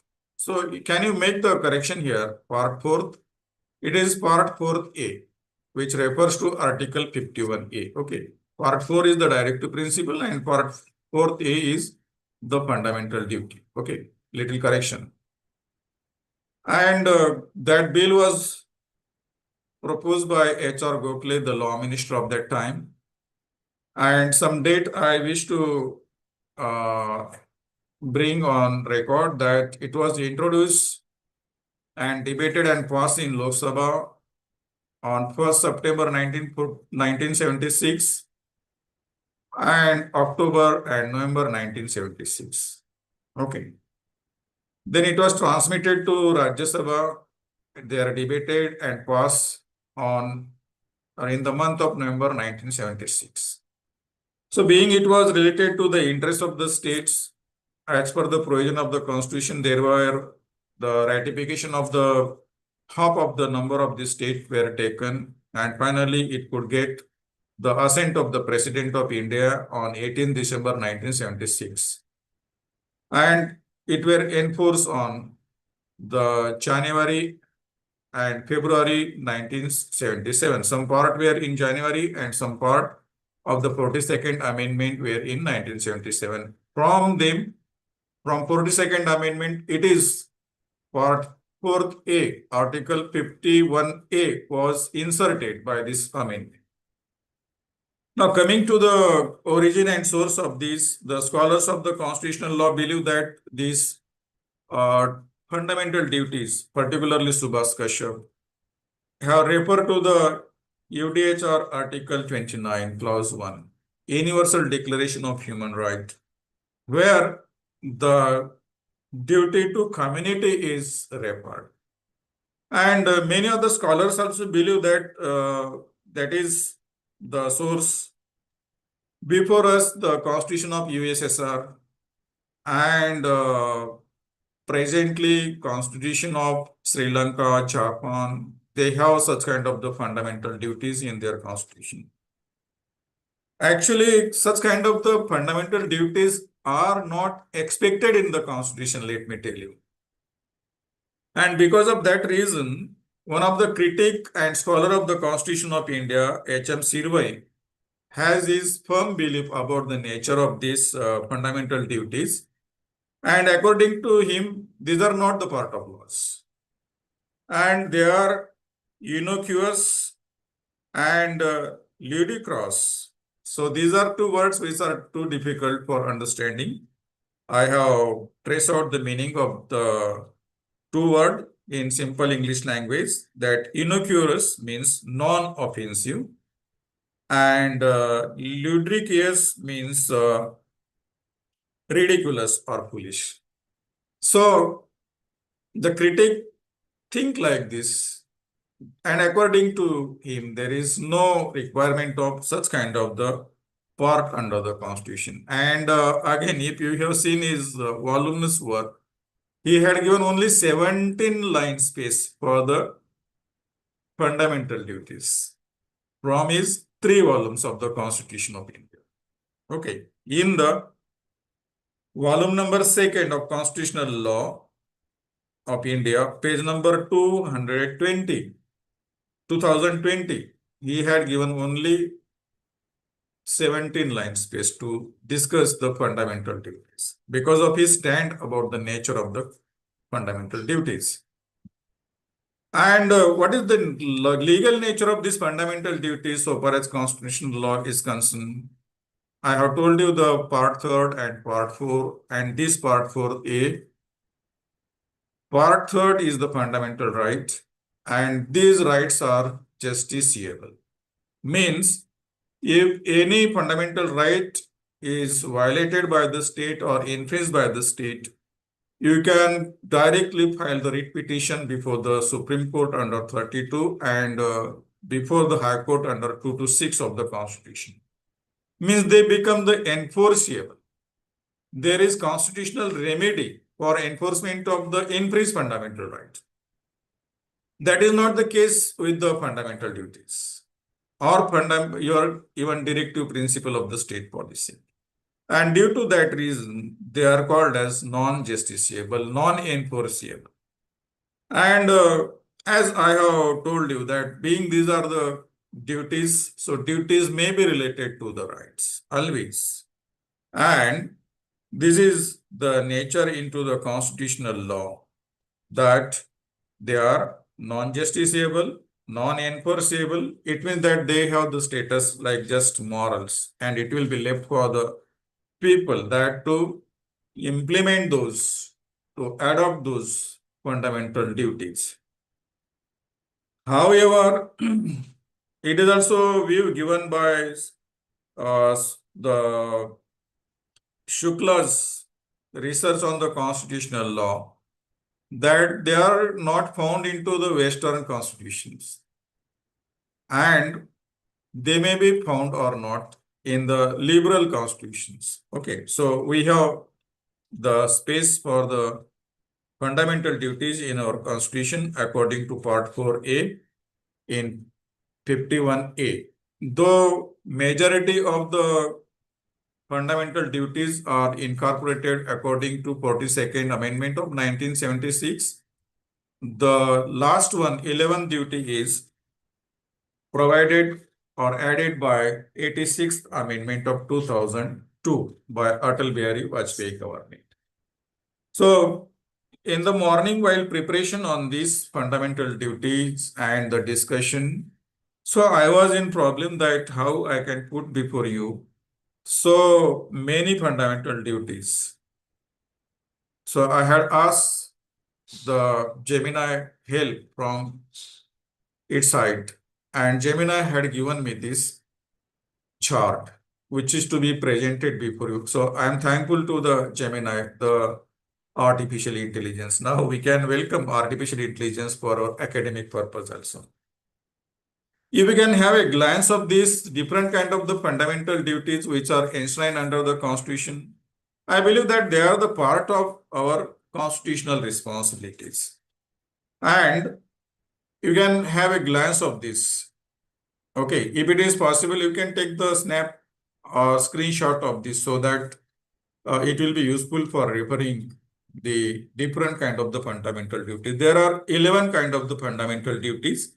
And I'll take this opportunity to read the text of the fundamental duties as it is into the Constitution under Part A and Article 51A. So as to understand their importance.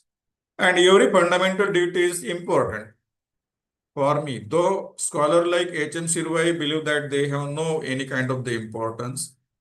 And in Marathi, if I can make a statement, his view is that ते हास्यास्पद आहेत, foolish आहेत. मी जो शब्द सांगितला तुम्हाला. So yesterday, day before yesterday, in our college also, Honorable Justice Ambada Joshi had referred that view of H.M. Sirvai in respect of the nature of these fundamental duties. And what are those fundamental duties which are enshrined under the Constitution in Article 51A? If you can see one, that to abide by the Constitution and respect its ideals and institutions, the national flag and national anthem. So though there are 11 fundamental duties, but I will express my expressions on few of them, considering our time limit.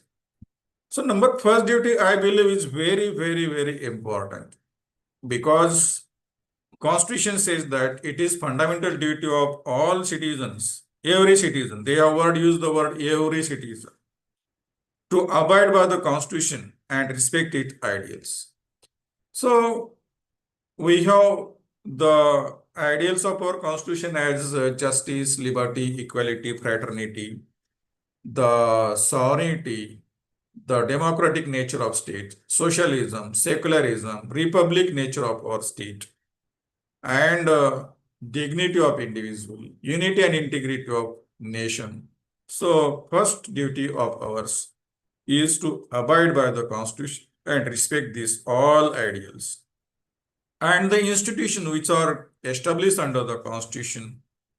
So there are many constitutional institutions like your parliament, government, state legislature, state government, or any other institution like your Election Commission of India or Finance Commission of India, whatever.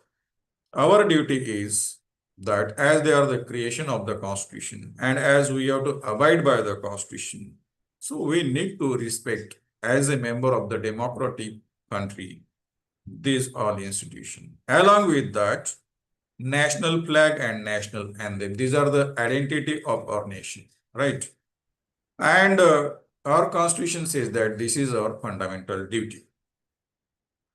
Then it refers to cherish and follow the noble ideas which inspired our national struggle for freedom, to uphold and protect the sovereignty, unity, and integrity of India, very important fundamental duty, to defend the country and render national service when called upon to do so, to promote harmony and the spirit of common brotherhood amongst all the people of India, transcending religious, linguistic, and regional or sectional diversities, to renounce practices derogatory to the dignity of woman. So I believe that I must have some reflection on this fundamental duty referred in clause E of 51A, that which says that to promote harmony and spirit of common brotherhood amongst all the people. As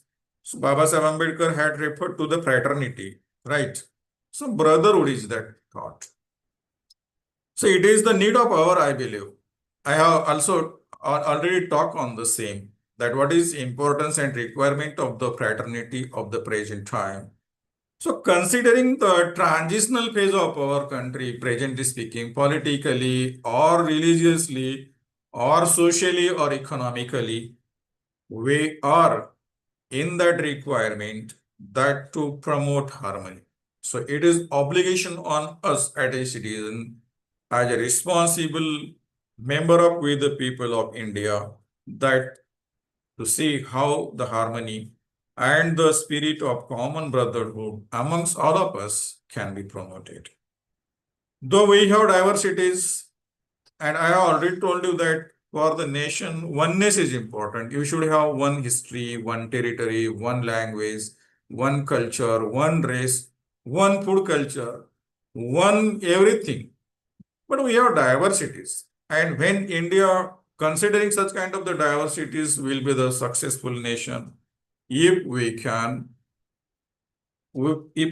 promote this brotherhood amongst us, though we are different culturally, linguistically, or politically, religiously, or on different ground, we look different. I must tell you that, and we must admit that fact. The Indian of Bombay or Mumbai, Maharashtra, and Indian of Tibet, Indian of Assam or Bihar, Tamil Nadu, Jammu and Kashmir, we look different. We live different. We eat different. We have different history. We have different culture, right? Like different languages. But even then, founding fathers of our constitution wanted that India should be nation. And for nation, oneness is required. So this fraternity is that thread amongst us which can make India as a nation. And we have very important role in that. To renounce practices derogatory to the dignity of women. So this is one of the big questions, right? And we are actually our tradition loving people, right? Our practices loving people, custom loving people. We follow the custom. And there are many customs actually which are derogatory to the dignity of women, right? We follows and practice those kind of the customs. And this fundamental duty says that we should give up such kind of the all customs which are responsible for the derogation of the dignity of the women. And I must tell you that in the state of Maharashtra, you have the law called as Superstition Abolition Act. And there are many kind of the customs which are derogatory to the one. Presently speaking, in Maharashtra, we have the issues like that Kharat Baba of Nasik district and exploitation of the women, right? So educated women. Due to such kind of the derogatory customary practices we follow in our society. So whatever such kind of the custom, I must appeal to all sisters who are participant of this short-term course that we have the important role here, not only for promotion of this thought, but to adopt this in our life also. I cannot claim that everybody is having superstition or these practices practicing in our life, but there may be some our relatives, member of our community or society, they are a victim of such kind of the practices which are derogatory to the dignity of women. Wherever there is question of such dignity of women come, we must come forward and to promote that thought of the constitutional fundamental duty. Then to value and preserve the rich heritage of our composition culture, to protect and improve the natural environment, including forests, lakes, rivers, and wildlife, and to have compassion for living creature. Very important one. Because this universe is not only made for the human being, let me tell you. Okay. So along with us, other creature are also equally entitled for availing the benefit of every resource which is made or developed by the nature here on this earth. And considering this scope of the fundamental duty applicable to the Indian citizens in our India also, whatever the forests are there, lakes are there, rivers are there, we are required to improve this all wildlife, flora and fauna, and to have compassion for living creature, right? Again, our constitution is not to simply sit or promote the thought of the fraternity or brotherhood or the amity or metta or maitri, as I have told earlier, but it is relating the metta spirit or maitri spirit or fraternity spirit with the living creation. As Buddha said that sabbe satta sukhevan, all creations should be happy, right? They have the equal entitlement on the every resource. And that is our fundamental duty, Constitution says. To develop scientific temper and humanism and the spirit of inquiry and reform. Very important fundamental duty is that to have the develop the scientific temper. I had referred to the superstition abolition law passed by the state of Maharashtra or the legislature of the Maharashtra state, right? So superstition is bigger issue in our society. And as a citizen of India, we have that constitutional responsibility, the fundamental duty to come forward and to help the society, to stand aside to those who are in distressed condition due to the non-scientific temperament or superstition, whatever. The humanism, right? We have to develop humanism and the spirit of inquiry and reform. We should be ready to reform ourselves. And this is one of the very important fundamental duty, I believe. To safeguard public property and to abjure violence. Our duty is that to safeguard all public properties. To strive toward excellence in all sphere of individual and collective activity so that nation constantly rise to higher level of endure and achievement. In our respective places also, we have the fundamental duty to achieve the excellence. And lastly, which is added by 86th Amendment in 2002, who is a parent or guardian to provide opportunities for education to his child, or as the case may be, ward between the age of 6 and 14 years. You know that there is free and compulsory primary education, right? But it is also the fundamental duty given to the parent by the Constitution, 86th Amendment, and parents are under obligation, constitutionally obliged to give the education to their children who are in between that particular age.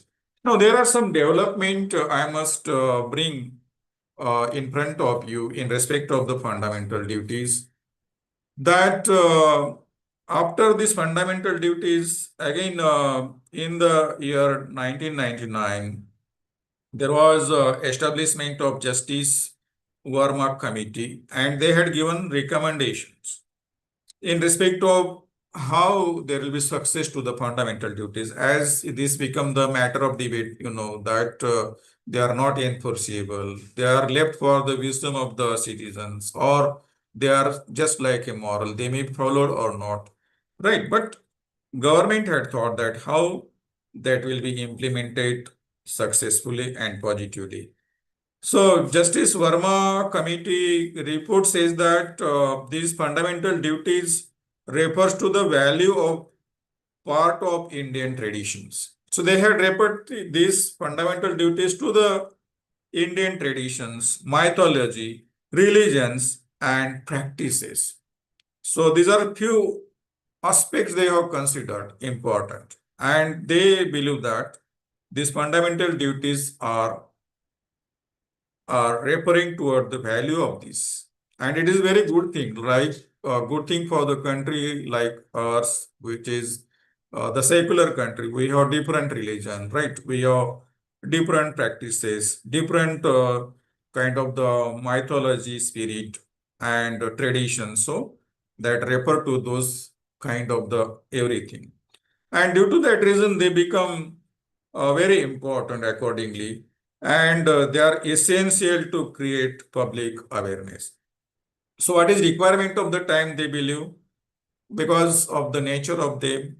If any citizen is not actually following the fundamental duties, then what is remedy in your hand to ask him to follow those fundamental duties?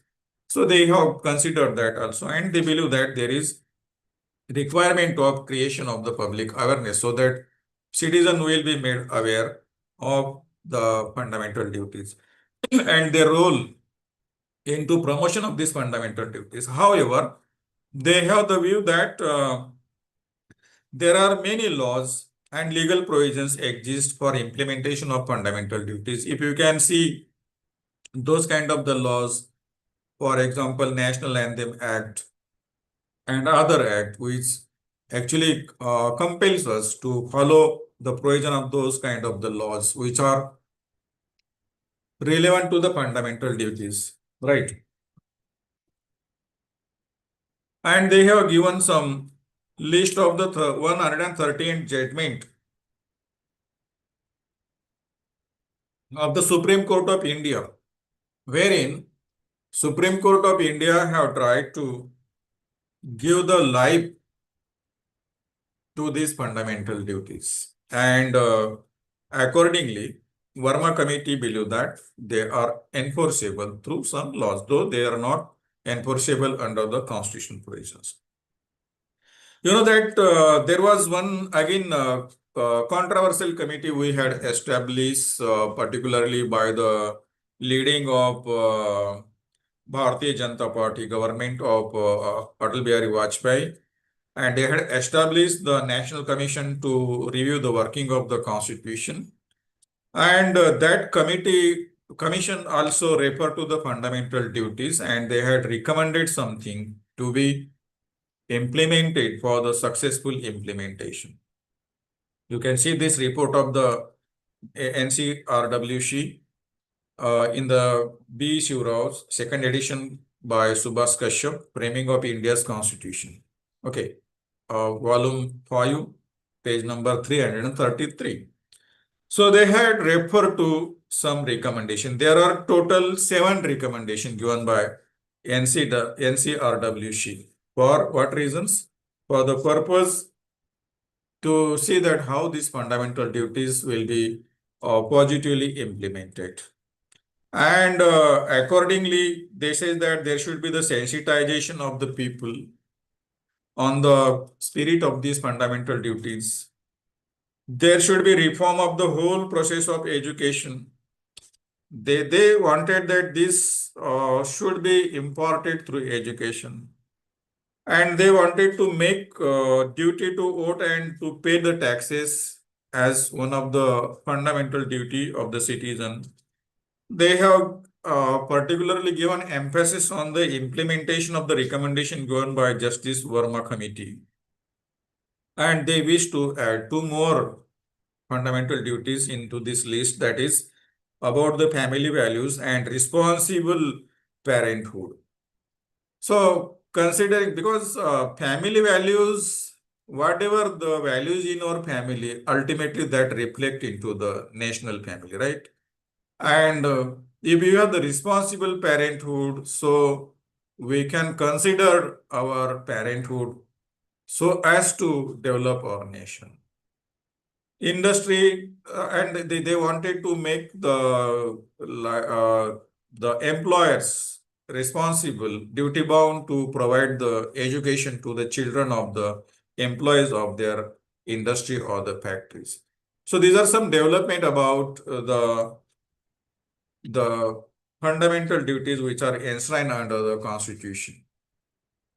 And coming to the next part of this presentation, that is third part, that is constitutional responsibilities and role of we the people. In the earlier part, I have tried to bring on front for our consideration that what are the historical development of fundamental duties, what are the different kind of the fundamental duties, what is the nature of fundamental duties which are enshrined under the constitution, and what is role played by Justice Verma committee, as well as what is role of the National Commission to review the working of the constitution. Okay, I'll request you that to kindly consider those development also. Now, considering one of the core point of this presentation about the role of we the people of India, and during the presentation of mine, while talking on the earlier slide also, I had taken reference of the role of us as a people of India, or as a part of our own constitutional responsibility. But what I believe in respect of the constitutional responsibilities, including fundamental duties enshrined under the Constitution of India. And I can categorize this in two parts. Though there are some responsibilities casted on us by the founding father of Constitution, they may be reflected into the fundamental duties or not. Those which are not written, they are constitutional responsibilities. But those which are written into the Part 4A 51A of the Constitution, they are the fundamental duties, right? So already at the beginning, I have told you that constitutional responsibilities have some larger domain comparatively than the fundamental duties. So considering both, I have some understanding about this, that as Justice Verma committee have recommended, and the National Commission also recommended about the role of the people. And when it will reach to the people, among the people, how it will be imparted and promoted amongst the people. And I believe that people also take lead in motivation on their own self. Though I have not mentioned that is particularly, but I believe that people must be made aware of constitutional responsibilities in general and fundamental duties in particular. You please make it corrected. It is fundamental duties in particular. But who will motivate them? That is also the question, right? And how that will be possible for us. As we have talked on the thoughts of Pandit Nehru and Dr. Babasaheb Ambedkar, which they had expressed into the Constituent Assembly debates, I appeal not only to the participant of this short-term course, but to all we the people of India to give the serious consideration to that thought. We can relate those thoughts into the present scenario of the country so that we will be in position to resolve the problems, maybe relating to different aspects of the conflict which are in existence in our political life or economic life or social life. If we can give more serious consideration to those thoughts and the fundamental duties, we will be in position to overcome that problem, I believe. And the realization of importance of responsibilities by own, already I have talked on that. People are required to do that also. To recognize that country is of all, as Pandit Nehru have said. To inculcate the constitutional morality, as Babasaheb Ambedkar have said.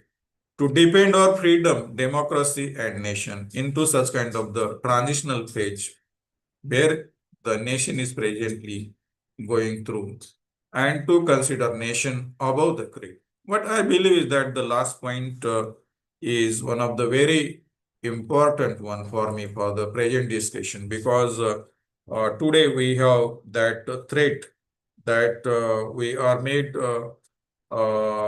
enemy of each other on the different kind of the ideologies and political consideration, right? So considering these issues, people of India have very greater significance. Now, coming to the one of the important aspect of this presentation, which I have related with the constitutional responsibilities and the middle path of the Samvedhanshilta. I must explain what is this idea of the Samvedhanshilta. So this may be taken as Marathi or Hindi word, and I could not found the parallel word in the English. For that reason, in 2010, I have coined this terminology as Samvedhanshilta. And I wanted that every citizen should be Samvedhanshil. In English, I got the parallel word for that as equal to constitutionally sensitive. Okay. And why I mean to say it as middle path? Because of the conflicts. Because Samvedhanshilta, the thought which I wanted to promote with the help of this short-term course before the August gathering of the intellectual is that this should be admitted acceptable to each and every factor of our society. Though we may belong to different caste, different religion, different languages, different culture, different food culture, or every other culture. But Samvedhanshilta is the requirement of the time. And I have made this terminology in the context of the spirit of the fundamental duties as well as spirit of the Constitution of India enshrined under the preamble of our Constitution. As we have the dream to make India as a sovereign, socialist, secular, democratic republic and to secure justice, liberty, equality, and fraternity. I believe that these are the aims of our Constitution. And where is the place to us that we have to attain these goals, and every citizen is required to be acquainted with the philosophy and ideals of the Constitution. But how it is possible? And if you are aware of the goals and values of our Constitution like sovereignty, secularism, socialism, democracy, or republic nature of our state, if we are constitutionally sensitive. And the term Samvedhanshilta, which I have proposed, is that thought which I have made it blend of two different kind of the terms, that is Samvedhan and Samvedhanshilta. Samvedhanshilta in English refers to the sensitivity. Okay. If we can make it together, it will come to as constitutional sensitivity in English. But in Marathi, Hindi, or Sanskrit, you can take this as a Samvedhanshilta. And I can take this privilege to tell and share this development on this Samvedhanshilta. That whatever I have contribution on this, some of the friends have good contribution for promoting the thought of Samvedhanshilta to make the people aware about the constitutional values and promote those in the people's mind. It relates to the mind actually, okay? And one of my friend, Advocate Dhanraj, Jaimangal Dhanraj from Mumbai, have delivered so many public academic lecture on Samvedhanshilta. And recently we got good news from our one of the student, Rahul Raswe. He had authored one novel titled Shivarai and Samvedhan. The final thought of that novel is referred to the thought of Samvedhanshilta. I have given the forward to that novel. And the achievement is that that is now placed for the purpose of the study in the BA third year of Pune University. And I am happy to share with you that this Samvedhanshilta thought will be authentically taught and studied in Pune University for the third year of Marathi literature. So how this work can be joined, can be developed again? Why I have used the term Shilata here? I have taken that from Shila, the another word which is from Buddhist jurisprudence, that Shila means character. And I want that every citizen should have that character based on the constitutional values. And if you can adopt these constitutional values in our own personality, I believe that we become Samvedhanshil, not Samvedhanshil. We are Samvedhanshil or sensitive on the issue of our caste and religion and language or political issues. I wanted to develop that sensitivity or sensitivity about the philosophy and ideals of our Indian Constitution in the mind of the people. And presently speaking, that I believe that if we are adopting this thought and making it the way of our life, that to adopt in our personal life the constitutional values to respect justice, to respect equality, to respect freedoms or liberties of others, and more particularly the fraternity. So that will be helpful to promote one of the constitutional responsibility and fundamental duty, which is enshrined under the Part 4A, 51A of the Constitution, to abide by the Constitution and respect its ideals and institutions. And finally, I believe that constitutional sensitivity or Samvidhanshilta is that process of making the mind constitutionally sensitive. And more particularly, the citizenry sensitive about the constitutional values, so that we will be in position to conserve, promote, and protect these values in the real life. So how can we do that? As I have coined this topic with the role of the people, I have some practical solutions on that how it is possible for us. Okay. How we can make this more fruitful, how we can promote the implementation of the constitutional philosophy. And I believe that if we can make ourselves Samvidhanshil or constitutionally sensitive and our society constitutionally sensitive, and being we are part of the academia and being we are into the teaching education field, we can do great significant job on that. So it is our personal experience of my institution, and I can tell you that we are adopting one of the way which I have shown here. From 2010, continuously we are organizing the Samvidhan Sandesh Rally, the Constitutional Message Rally on 26th January, the Republic Day, except 2 years of the COVID-19.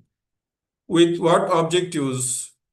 To in a view to make the citizen of the state, citizen of the city, at least those who can see our rally, who can see our posters, who can hear our slogans on the constitutional values, at least they will be made constitutionally aware.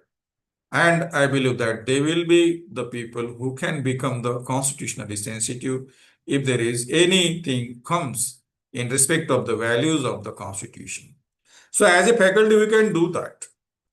And we can arrange the constitution rallies in our respective colleges, right? So that there will be the fruitful implementation, not only the theoretical consideration to this short-term course for the participant, right? But we can implement that practically also, so that constitutional responsibility can be promoted in our society amongst our student community by way of arranging constitutional rallies. We can go for constitution street plays, right, on the different topic of the fundamental duties. Say for an example, the practices which are in derogation of the women dignity, in the matters of importance of the fraternity. There may be the street plays organized by our student, right? So they can form the groups and they can be asked by the faculties to go for the street plays. And I believe that those who are the faculty from law colleges, they can play a good role here, because as per our syllabus also, we have to go for the legal aid and legal clinics, right? So as a part of that, we can arrange street plays on different kind of the legal issues, along with that on the fundamental duties particularly. So as to these fundamental duties can be spread, can be promoted, can be implemented in real sense as the founding father of the Constitution dreams. Constitution essays competition, Constitution elocution competition, Constitution debate competitions may be possible. We can give the subject for the competitions for essay writing, elocution competition on the fundamental duties or any other aspect, any particular aspect from the 11 fundamental kind of the duties for elocution or even debate. Okay, being it is a democracy, so there must be the debate, and debate rather is said as a democracy. Without debate, there cannot be a democracy. So every student should have the ability into his mind to develop the thinking on both sides of the same coin or the same thought or the idea. So we can put for their consideration to write the essay on the fundamental duty or speech of Pandit Nehru or Baba Sahib Ambedkar or the secularism or justice or dignity of women or dignity of individual and unity and integrity of nation or role of the we the people. Even we can make that personal. So what is my role in imparting the fundamental duties? How look toward myself that useful for promotion of the fundamental duty. You can select any kind of the fundamental duty so that there would be the interest taken by the student in promotion of the fundamental duties. It is not essential that you should be from the law colleges. You may be from the science colleges. And again, I must take this privilege of our Dr. Baba Sahib Ambedkar Marathoda University that our Honorable Vice Chancellor B.H. Chopde had started first time in the country the Constitution course for all the discipline of postgraduate in the campus. And I could get the privilege to deliver the first lecture of that Constitution lectures, which were made compulsory for all postgraduate courses in the university campus. So such kind of the endeavors are possible for the universities also. Such kind of the endeavors are possible for the other colleges also. And I believe that Constitution is now made one of the course compulsory for all the disciplines, wherein fundamental duties are more important, along with the knowledge of the fundamental right and directive principle of state policy. At our level also, in our colleges, we can start the short-term courses or any certificate course on the fundamental duties particularly, or on the constitutional values. If we are interested to give more scope and more promotion to the fundamental duties, that is possible. So we can arrange drawing competition on the Constitution, more particularly on these fundamental duties, or poster competitions. So you can take the benefit of the artificial intelligence AI, which is very important, going to be the part of our life, right? So we can take the benefit of that, and you can arrange the competitions like this drawing competition on fundamental duties or poster competition on fundamental duties, so that student will take that as an opportunity to study the fundamental duties. He will go through the provision of Article 51A in his convenient language, maybe English or Hindi or Marathi or Urdu or any local language. And I believe that that will be very useful and practically useful for promoting the spirit of fundamental duties. There can be the constitution drama competition arranged, or the reels, which are the topic of likeliness of the young generation, and short films. Short films are also possible. to make, we can arrange this competition in our social gathering of the colleges also, so that the spirit of the fundamental duty will be promoted. So I believe that there is nothing difficult into this solution which I propose for the consideration of the all intellectual faculty participant of this August gathering, that is short-term course on these constitutional responsibilities. I would like to conclude my presentation on these conclusions and some suggestions, because I wanted to give some time, say for an example, 20 or 25 minutes or 10 to 15 minutes for the discussion amongst us. Okay.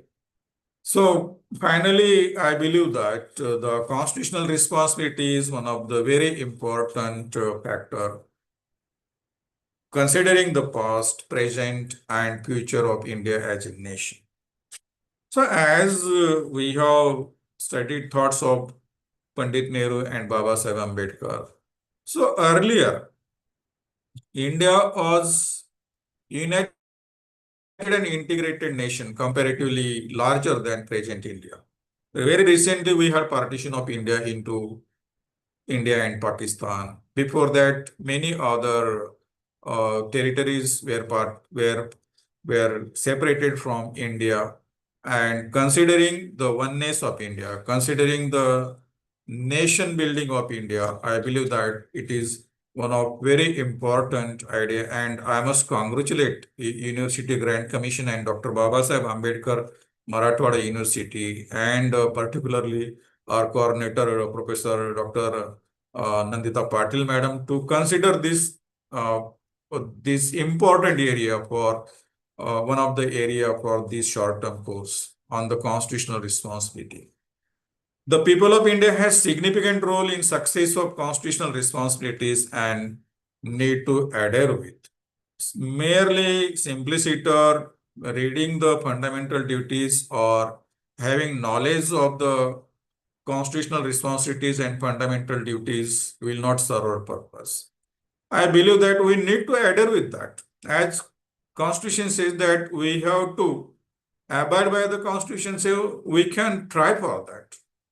We can try for that. At least we can give consideration in our personal life that how the constitutional values can be the part of our way of life. Maybe, for an example, justice or equality or fraternity or liberty, the freedoms.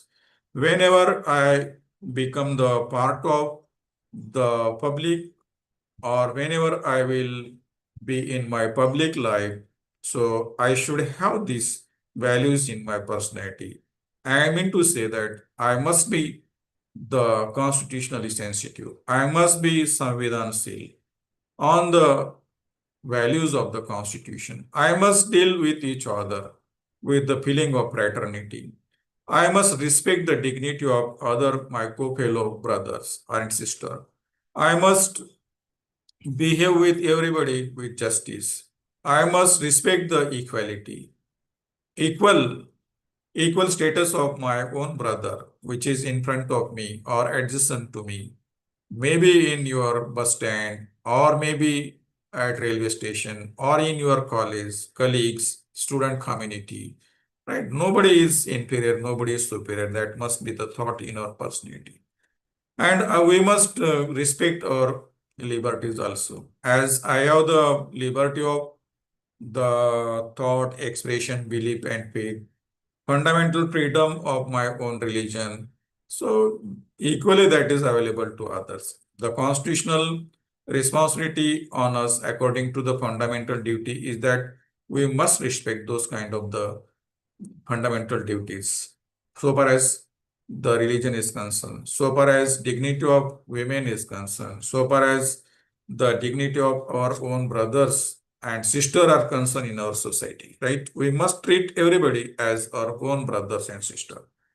The student, faculty, and educational institutions and government can play crucial role in making awareness and promotion of constitutional responsibilities, I believe, among the people. and to make them to adopt the middle path of Samvidanshilta. So finally, role of the state cannot be neglected. Though I have the scope of my talk on the with the people of India only, but finally it is the state, right? It is the government, and they can take lead in promotion of this. So as I can expect from all of us that we can form the syllabus on civic sense or fraternity. I have drafted that syllabus in my college on the fraternity, and like that everybody can have the syllabus. But I must again tell the fact that we cannot get more student comparatively to the others certificate courses or add-on courses to the civic sense and fraternity. So due to want of the uh, number of the student, adequate number of the student, I cannot start that course, though I had prepared the syllabus on that, on module on that syllabus. But we can do that. Wherever it is possible, it will be possible, definitely. But government and universities have very important role. As the UGC have now made it compulsory as a part of the short-term courses, and they had considered this constitutional responsibility one of the essential module to be incorporated into the short-term course. Like that, university can come forward and to make the certificate course 6 month certificate course or add-on course of some 20 credit or 30 credit, so that it will be imparted, right? So this is possible for us, and amongst people we can go with some fruitful solutions, fruitful ways of imparting the this middle path of Samvidanshilta, so that there will be the usefulness of this thought for the promotion of fundamental duties. Now, I must make this session open for discussion and question and answer. 15 minutes are remaining. And I must express my sincere gratitude toward University Grant Commission as well as Dr. Babasaheb Ambedkar Marathwada University, this Mohan Malviya Mission Teacher Training Center of our Babasaheb Ambedkar Marathwada University, director of this center, coordinator of the course, our sister Professor Patil ma'am, and all the participant brother and sister for giving patience hearing and giving this opportunity to come before you and to have dialogue on some of the important aspect of the Constitution. Thank you very much to everybody. If there is any question, I will try to answer that. Or if you can discuss some issue, if you wanted to add, you can add. So it is democratic process, and you may have some different thought also that I must respect. If you if I could become successful to convince you my thought on the constitutional responsibility and Samvidanshilta and the middle path of Samvidanshilta particularly, definitely you can give your feedback on that, or you can have the different idea, you can have the additional idea. I will welcome that. Thank you very much. Thank you, sir.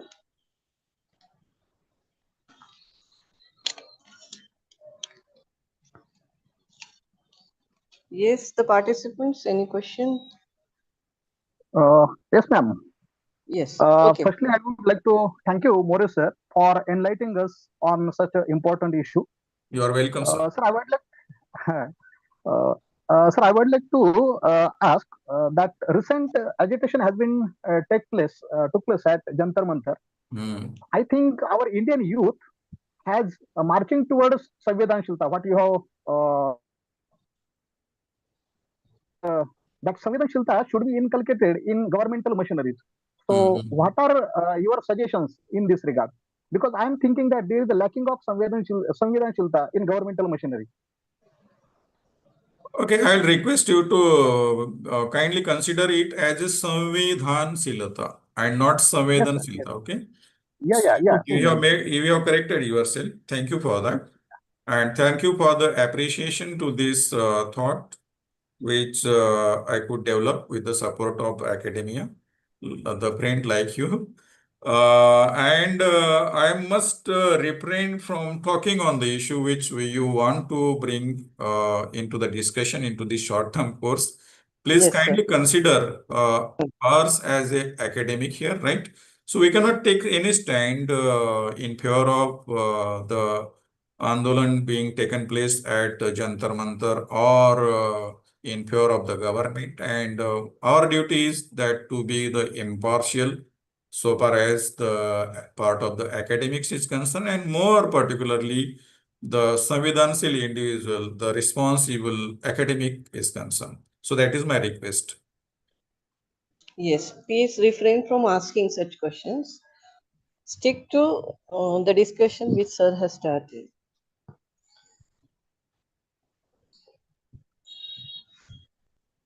Yeah, thank you, sir. Thank you, ma'am. Thank you very much. If anybody want to add something on this point, they are welcome.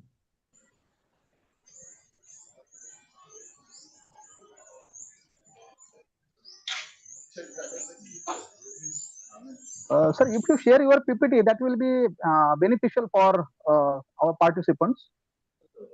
Right, sir.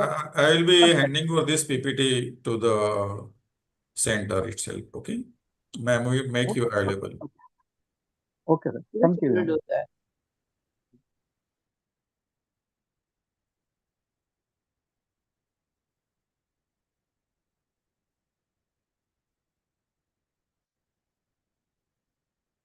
I think there is no any question, and I need not to answer anything. No discussion. If I would have known this, so I could have taken this 15 minutes more for the further in discussion. Yeah. Any other participant who would like to who is interested in knowing more from sir or any queries relating to his topic, please feel free and then to be a part of this discussion.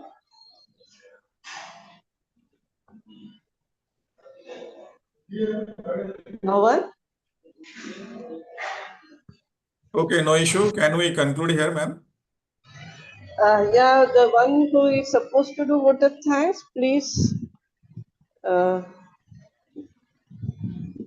please start with your vote of thanks.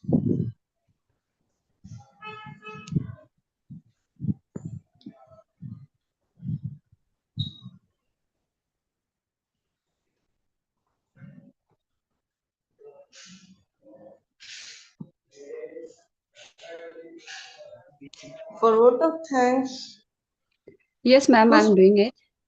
Huh.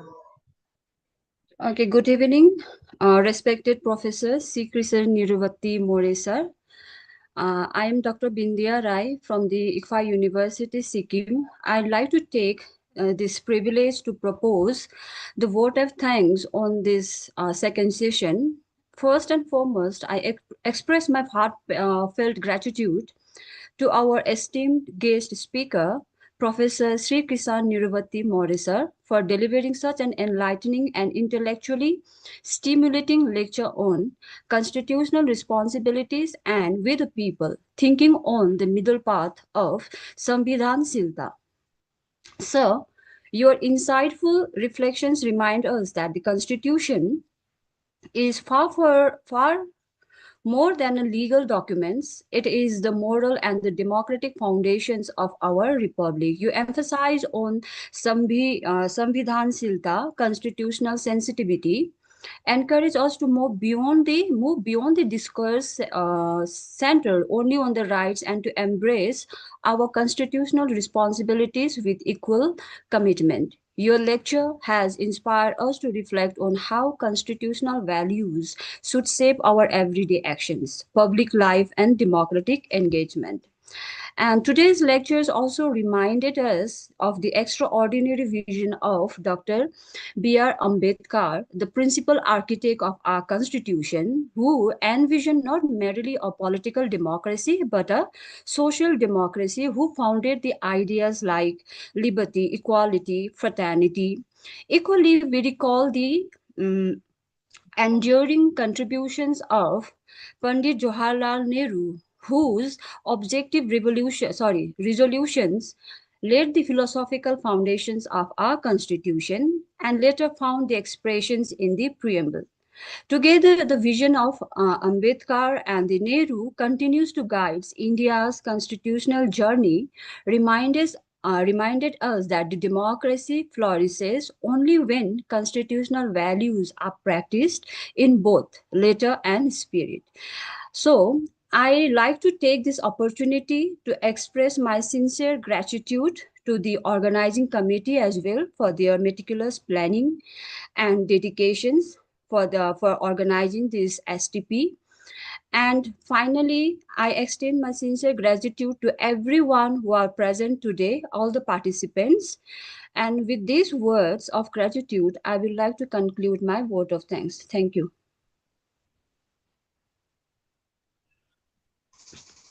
Thank you, everybody. Okay, thank you. Thank you, sir. Thank you, sir, for your enlightening sessions. You're welcome, ma'am. Thank you.